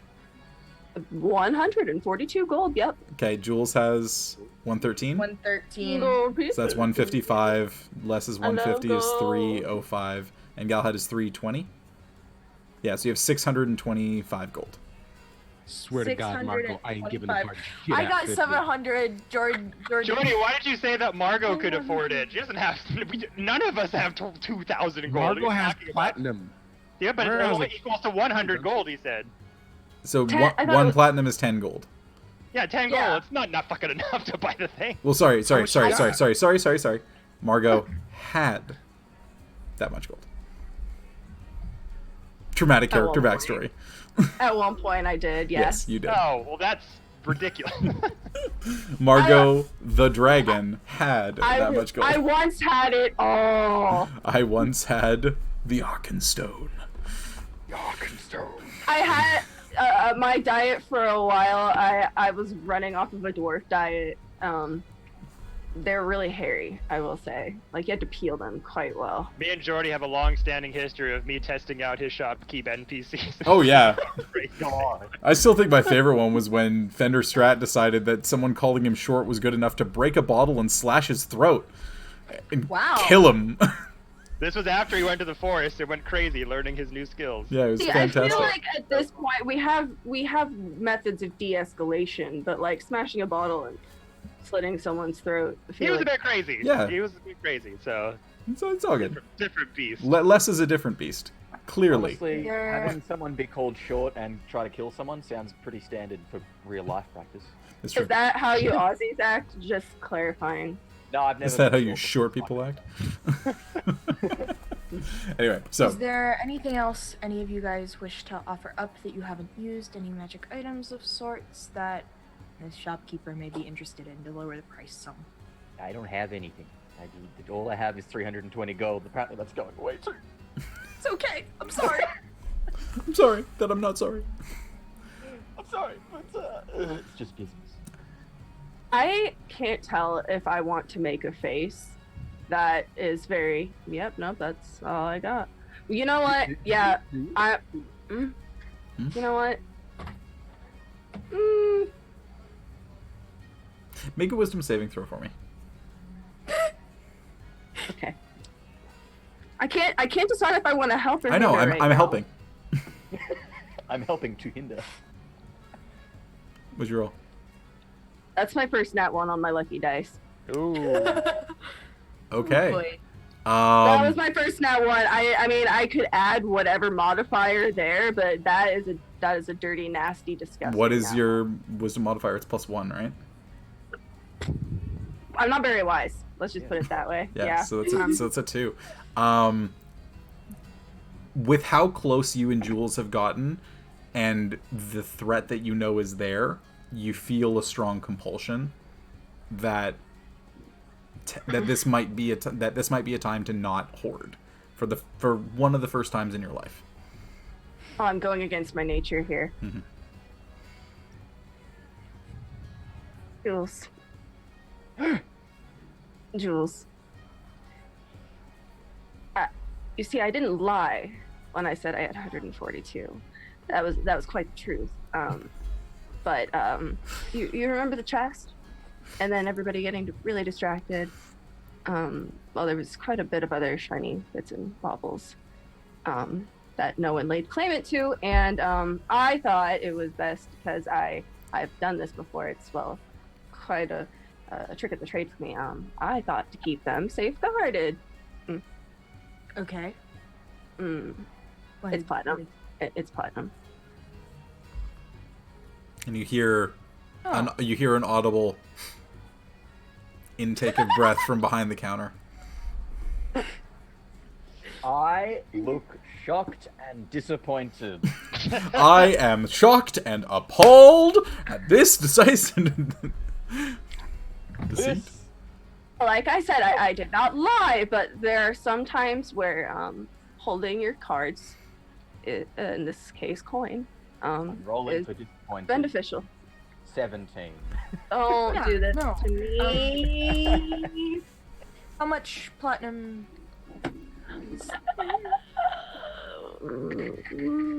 Well, more than 5, less than 15. That is not specific. Those are numbers. It's 11. It's 11. Roughly translating to 110 gold, yes. Okay then. But I can keep it safe. I'm fighting this hoarding compulsion very dearly. Oh, I know. Jules is just gonna place her hand on Margot's shoulder and say, "It's fine." Take away her precious.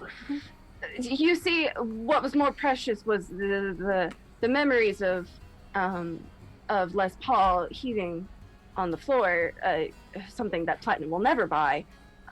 Precisely. I sort of lean in for a bit, like I pull out, and then I hear What's up? Speaking of that display, I'm gonna reach around Les Paul and pull his trident off his back. Galahad, are you saying what I think you're saying? Les Paul's been pretty unfair to you. Maybe this would work as a peace offering and help bring the price down as well. You're giving away his only weapon? Well, I have a sword too. Yes, a sword. On lease? Can I see how upset Les Paul is at this? Can I like make a perception check and see how very Make an insight check, upset? yeah. Can I roll another insight? Just look Actually, over. Jules doesn't give a shit. Yeah. Insight? Yeah. I only got a 13. 13? That's more than enough. Les's anger is all over his face. The anger is not at the idea of giving the weapon away. The anger is at the idea that someone else touched his weapon. Someone else touch my toys! I wasn't done playing with it yet. I don't know what it's like to share. But it seems to be a deep-seated anger. Like, not only the idea of losing this weapon is incredibly angering, but the idea of having it be taken from him is unimaginable. As somebody who has dealt with things being taken very unfairly, I push Galahad, push the hand back that Galahad has. I don't think it's best that we at least don't give him an option to speak. I never actually perceived you as somebody to give away somebody else's things, Galahad. That's a little lowbrow for you. I just look at Les.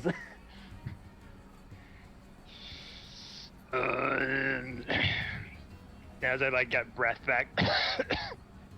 What he did was incredibly stupid, by all means.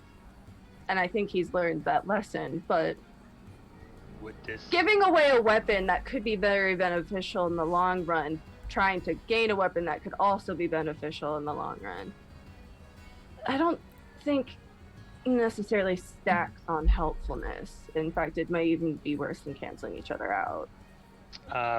As I get my breath back and kind of see Gallant offering it, I look at the shop owner would this help in any way? And just kind of turns around. Frustratingly, offering some sort of piece. What if we pawned it? Gave you some gold and the trident for the dagger, and then brought the dagger back to claim, the trident and maybe a little less gold. And he just takes a look at it and just pulls out a little small spyglass beside him. Starts to take a look at some of the tips of it and sentimental value only. No, I have no interest in this. And places the spyglass down to the side.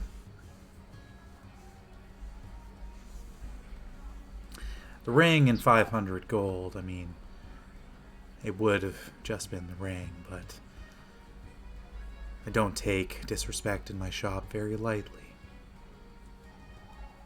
You said that you're going to throw in one of the potions as well. What potion specifically would that be? Just trying to assess the overall value. What? Do you want something that heals or something that deals? Ooh, I don't like the way you said that. Ooh. I don't like anything that he says. That voice is way too. That was way. I'm gonna This use is my Awakened Heath Mind. Ledger Joker voice. Deals as in poison? You're using Awakened Mind with him? No, I didn't mean to. I didn't. Not yet. Okay. I'm asking him before I talk to Les real quick. Deals as in poison. Deals as in burns the flesh from the bones. I'm not gonna lie. I think more specific, please. I can do plenty of that burning flesh and bones thing. She can. The caustic variety. Acid. Splashed on an unwilling victim.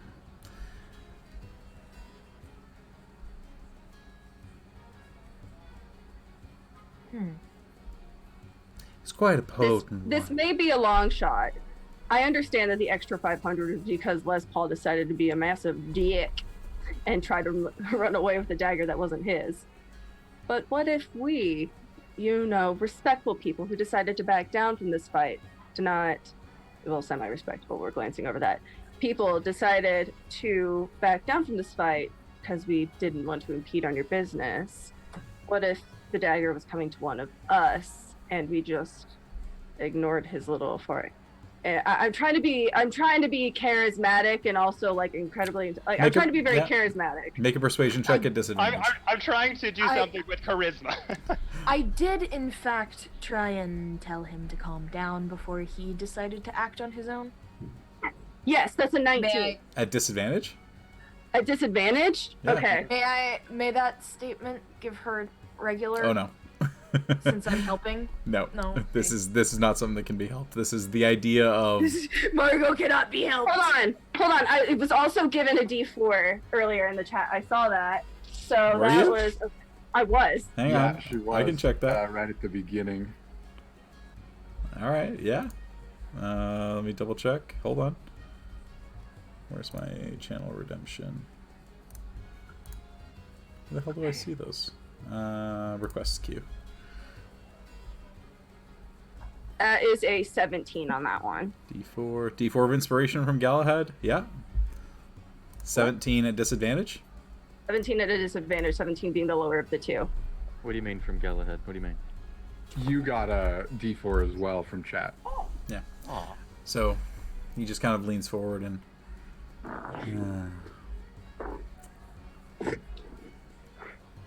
One of you escalated.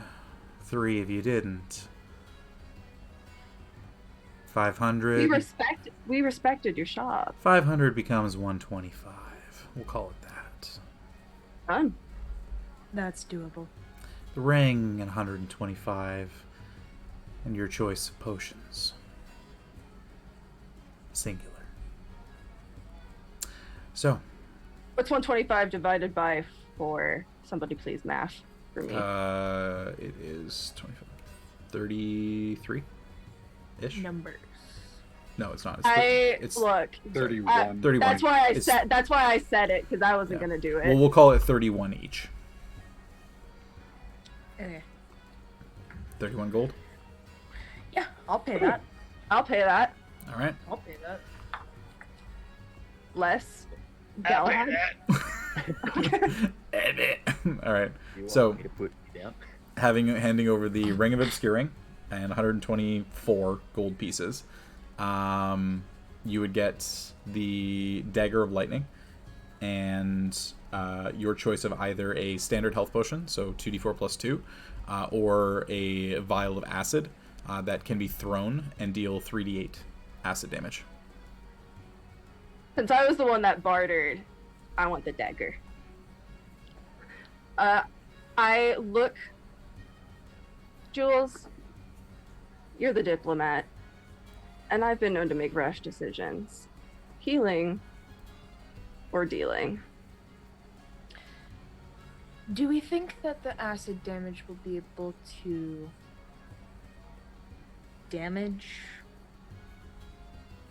the you-know-what? Can I roll a Arcana check, actually, for that? To determine if acid was good against a Rakshasa. Also, it'll be roll straight intelligence. This will be if Straight intelligence. Yeah, this will just be if when you talked with Zacharias last night, if he mentioned it. That's a 5 plus 4, so a 9. 9. Yeah, you're not sure. The creatures from the Hells, fire is probably not a good call. You're not sure on acid. Oh, really? Fire, not a good call. I didn't know that one. I know, it's right. Specifically, it's not technically a weapon. Sorry, Galahad has their hand up too. Yeah. Go ahead. While they're debating this, I'm gonna just get 50 gold and buy the other potion. Sounds good. All right. So yeah. So you, there are a total of 4 health potions that you could buy if you wanted to. So one of them can either be included, and you can buy 3 others. If you just wanted to buy one, just 50 gold across the counter. All right. And he just takes a potion and passes it over, and it's just in a nice little. My chemistry background is failing me. Beaker? No. What the hell is it called? It's a specific type of flask. No, it's a specific type of flask. Do we have to Google specific flasks now? No, I have to find out what it is because I literally have a degree in chemistry. Flask? Yes, Erlenmeyer flask. Yeah, that one. Erlenmeyer. I was close. You were close. It's an Erlenmeyer flask. Elmer flask. Elmer flask. So yeah, he passes over a little stoppered Erlenmeyer flask to you that contains a standard health potion. So. Is Paul, your magic force thing, do you think that you could take this potion and splash it on, you know... The thing? The thing. Is that a thing that you think you could do? So just point of clarification, the way that acid vials work is you throw them as an improvised weapon. You don't actually have to unstopper it and splash it on anything. You literally just throw it and it'll impact and start burning. Could we open it and throw it on something? Yeah, it won't make a difference of how it's done. It's more so just for flavor. Okay. I like flavor. The flavor of burn. We're going to Flavor Town, bitches. This is diners, drive-ins, and Rakshasas. No, it's dungeons, diners, and drive-ins and Rakshasas. It's Rakshasas, diners, and drives. Anyways. Yeah, let's take the acid. Why Take not? the acid? All right. Acid? All right. Yeah. So you'll have a vial of acid that is a strong acid. It does more than a traditional vial of acid. It'll deal 3d8 acid damage. I'll give you guys cards for all this after. I need to make the item card for the dagger. 3d8? Yeah, 3d8 acid damage. And then it's a standard regular healing potion, so 2d4 plus 2. Galahad got the healing. Yeah, bought that one. So there are 3 healing potions left if any of you wanted to spend 50 gold and buy one of those. Jules, considering living is quite nice, parting with half the platinum for the remaining health potions. I think that would be wise. At least to keep us safe. A safety net. A safety net. And unfortunately, I've had to rely on potions to be my safety net. And something is better than nothing in certain situations. And I cannot keep relying on Galahad to heal me, I say under my breath. Agreed. Les Paul's not the only party member that I seem to be carrying. By the way, are you still in my arms? Yeah, is he fully conscious, just being bridal carrying? Because he's like, I like feeling tall. Just stiff as a board. Alright, yeah, I will... How much are the health potions a piece again? You 50 said gold each. 50 gold each? Yeah. Okay, and there's 3. Yes? So 10 of your platinum would give you 2 of them. Alright, Give I yourself a single will... coin. 1 single nugget to rule them all. Money can be exchanged for goods and services. Money can be exchanged for goods and services. What I'll do is that I will actually do 50 gold out of my own pocket, and then I'll do 5 platinum instead. Okay. Sounds good. For two standard health potions, you said? Yeah. Okay. Okay, so mark yourself down. You've got 2 standard health potions. Okay. So is that our business for the day? I believe so. Well, it's been an absolute pleasure. It's good to be able to stretch my legs a little. You did move quite fast. That was rather impressive, I will admit. Thank you. Yeah, I didn't really fit in too well at the monastery, but found some success in a bit of back alley dealing, as you are clearly now aware. I wish you luck on whatever it is you need these items for. Clearly something in the area, I'm guessing. Yes, something in the area. Well, that's good to know. I'll keep my ear to the ground. The guards come looking for us. Guards never really come into my shop. Don't worry. Thank you. I have no interest in supporting the Empire. Much more interest in our neighbors to the west or to the east. The dynasty is a bit more fun than these people. Spicy. Jules just nods her head, has no idea what he's talking about, but just like, okay. So the funny thing actually is you know exactly what he's talking about. Wait, do I? You do. Oh, fuck. You and Lance do not. Jules knows exactly what he's talking about. So the dynasty, the Kryn dynasty, is a essentially a warring kingdom that's currently fighting the Empire, the Dwendalian Empire, where you are. The Kryn are the people who inhabit the dynasty, and they are mostly drow, dark elves, and assorted creatures that are normally not seen too often within the Empire. So more animal-like. Yeah, more animal-like entities. So there seems to be a lot more on the way of trolls and bugbears that seem to be over there. The dynasty itself is a very massive, expansive thing, and there's actually quite a large-scale war happening right now between the Empire and the dynasty. And supporters of the dynasty are actively being rooted out within the Empire and either taken in for questioning or simply removed one way or another. And this person being this forthcoming with this information seems to be, maybe it's just making idle chit-chat and conversation with some people he finds interesting, or maybe it's kind of showing that he doesn't really seem to have any fear of the repercussions of what his words are.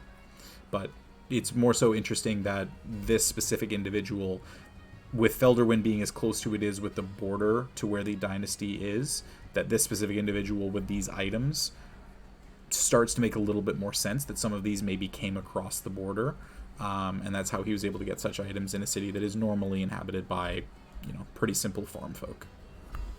Okay. Interesting. What's his... I didn't happen to catch your name, by the way. Oh, my name, it's Arthur.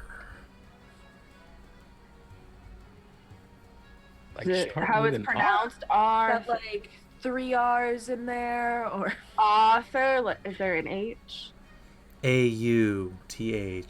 Author. No, it's Arthur. I'm sitting here, A-U-T. I'm writing that fucking... His name is I'm Arthur. coughing No.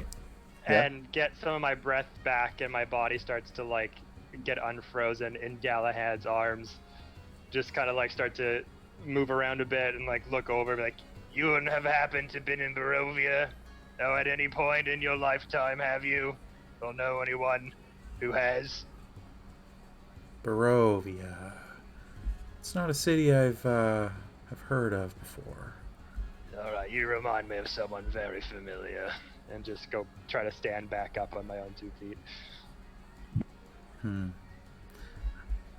Been told I'm very one of a kind, so I'll let that one go. And he just turns back into the side of the shop and just seems to start ignoring you now. So, Thank you for your business, and Jules will head out. It's been a pleasure. Come again. Anytime. and he just vanishes in behind one of the curtains on the other side. Jordy, he supports the who? He supports the dynasty. Dynasty. Yeah, the Kryn, Kryn dynasty. Oh, Goes here I back thought he to was his- going for the Duck Dynasty. He goes back to his freezer and starts stroking the many bodies held up on hooks. I like this They're one. still It has pretty eyes. I need a room 10 feet by 10 feet in which I will launder my dirty items. Call back to like the creepiest fucking scene from How I Met Your Mother ever.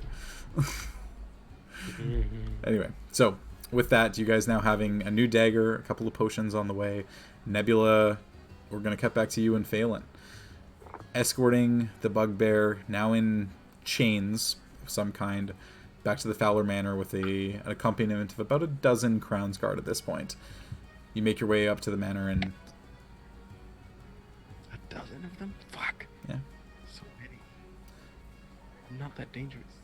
Promise. One hit, I'm out. Okay.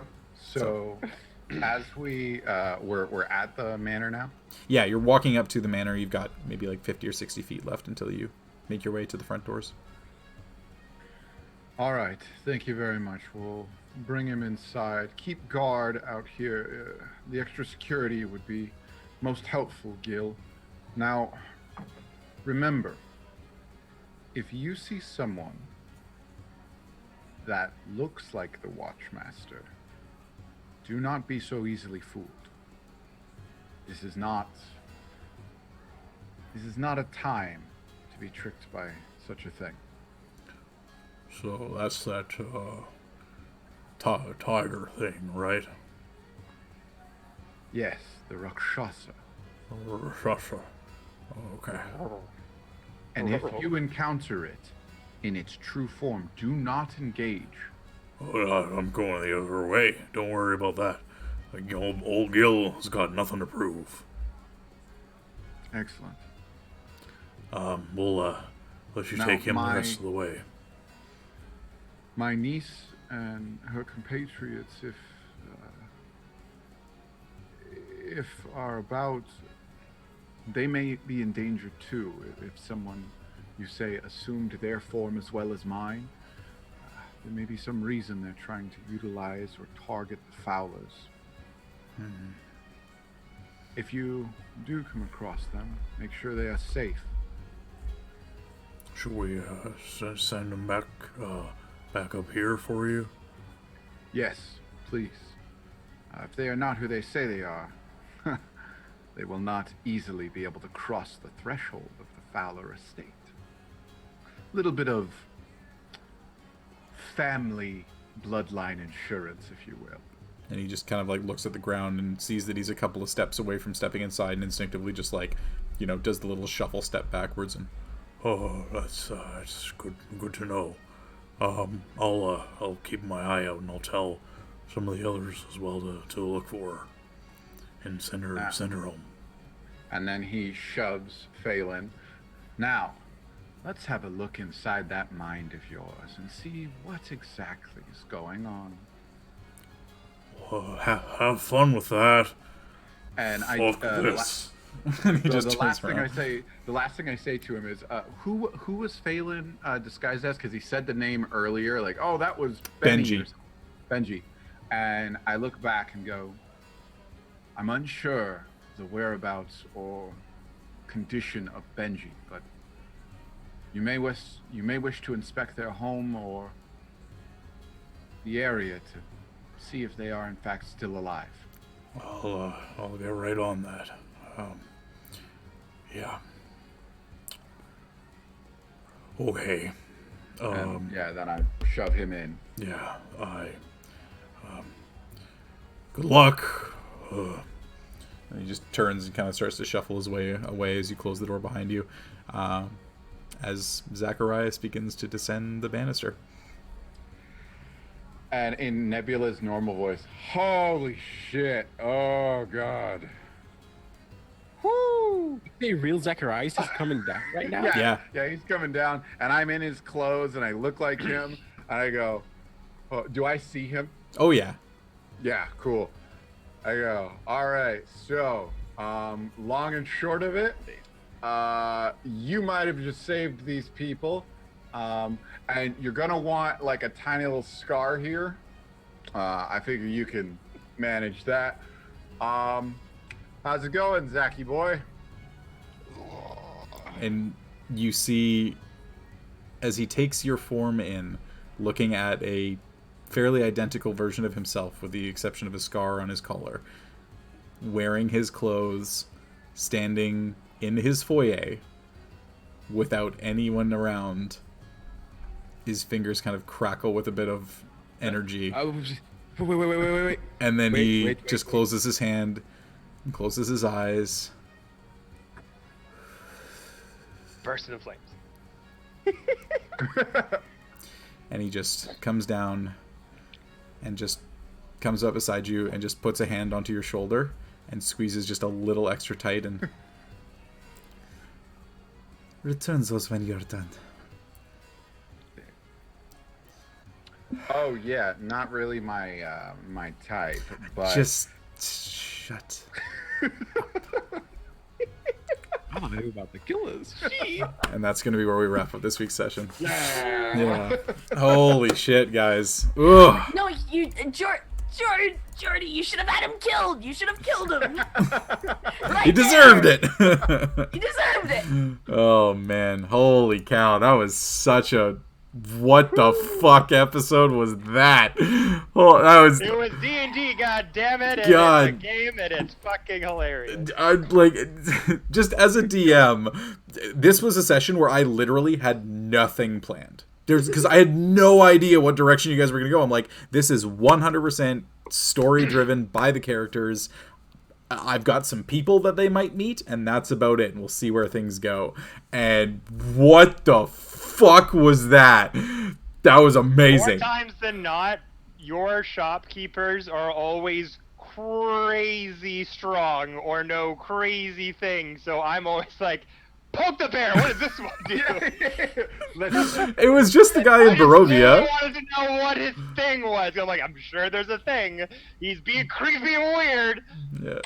I want to test this guy's shit out. and I. Oh did. man. I'm so happy I did. He's a crazy pervert monk who's got ties into the Kryn dynasty. Yeah, he is. Yeah, Arthur. I get the feeling that if he's, I get the feeling that this particular shopkeeper would just be like, I like your eyes. I want to take them. Hey, not a bad like person to know if shit goes down. Be like, help us. Yeah. I mean, I wrote his name down and some Arthur.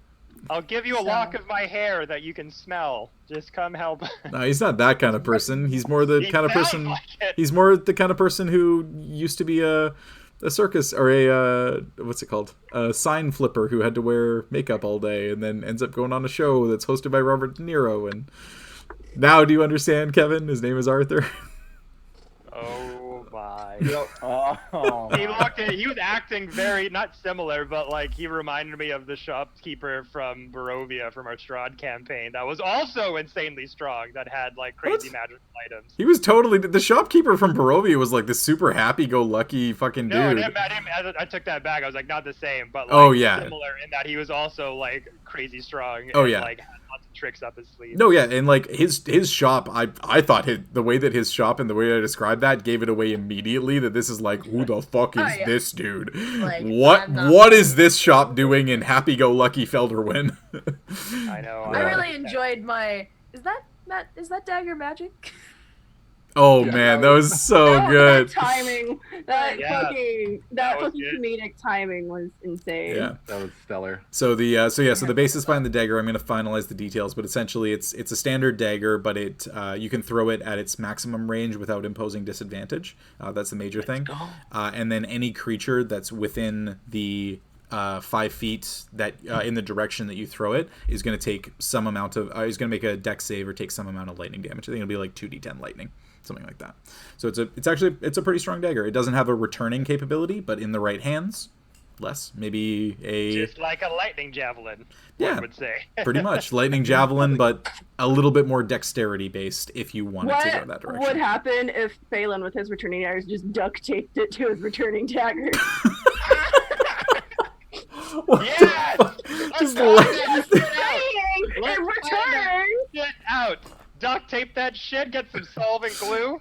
I'm and just saying duct tape can fix that. Let's go. I want to see what I'm that gonna test that shit out. do it. Yeah. Okay, how far are your psychic abilities? / can you like bring it back with your psychic abilities?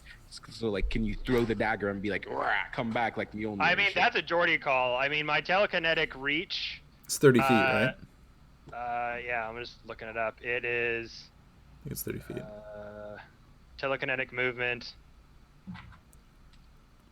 I can't see right now, but yeah, it's. I'm pretty 30 feet. it's 30 feet. So yeah, so you could throw it up to a target that's 30 feet away, embedded in that target, and use the telekinetic movement to return it. But you would But I don't know how be it works is like in combat, like action economy, because I mean, the action to throw it, and I don't know to do the telekinetic movement if that's an action or in the. You know. Jordy, let me just ask one question. If he Yeah. used his telekinetic movement to throw it, like if it was on the ground or something, or if he threw it, would it still trigger? So okay, we're gonna have some conversations. My short version of that is yeah, it would, because the dagger is being thrown. As long as the person who is attuned to it is the one doing the throwing, yeah, it would. All right, I have a game breaky thing. I need to talk to that person.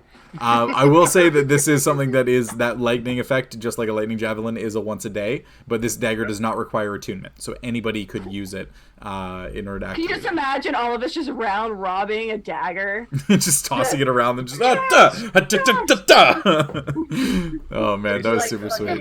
We're all surrounding the Rakshasa. Yeah. Someone throws it, and I telekinetic move it to another person. You got it. Chop, chop. Well, my thought actually is totally different. Is that you throw the dagger, the attack misses, the Rakshasa sidesteps it, and mid-air you telekinetic movement it and pull it back and hit him in the back of the head with it.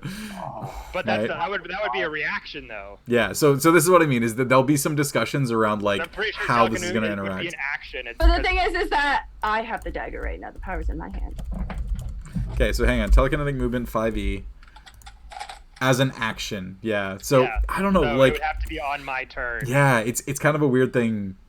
I don't know. But it We'll, could be a thing if someone threw it and it gave my turn, I could telekinetic. I feel like this is the first time where we've actually like consecutively like gave Jordy like something to seriously ponder. yeah, because legitimately, this is the thing that I love about this campaign is like I'm not taking this super like raw seriously. I'm definitely going more outside of my regular comfort zone, and I kind of like it. It figures the one episode where you didn't plan anything beforehand is the one time where we plan everything. 100%. Yeah, but yeah, this was really fun. Like, also, I just have to like do this.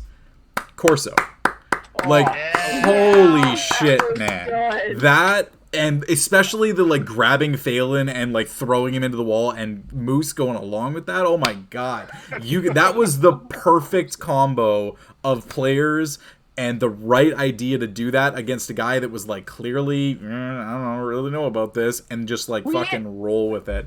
And you had the rolls to support it. And he came here to play Chinese chess. Dude, you guys were playing chess, and he was like 5D, like I can see the future, playing Data from Star Trek TNG.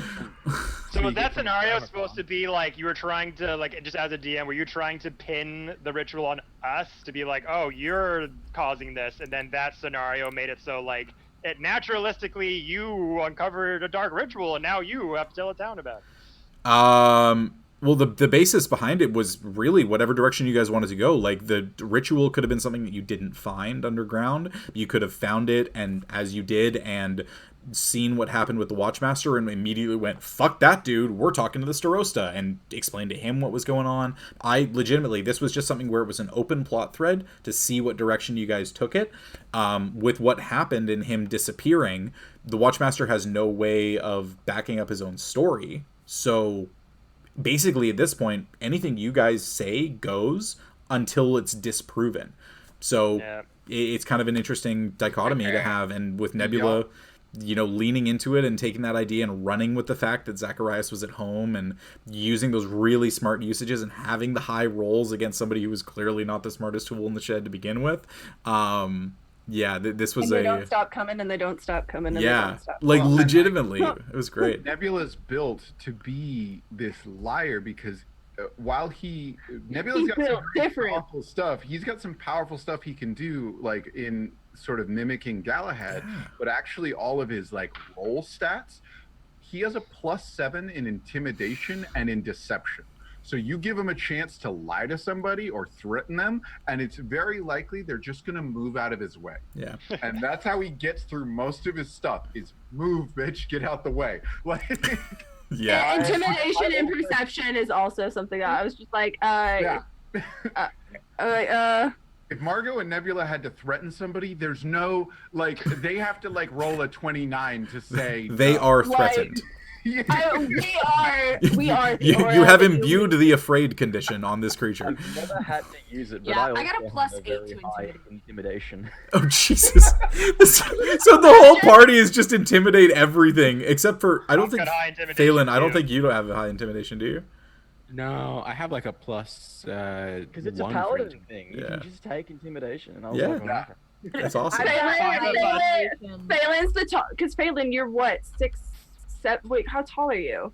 I have it in my notes. Phelan, I think you're like 6'6". Let's just intimidate the Rakshasa to end his life.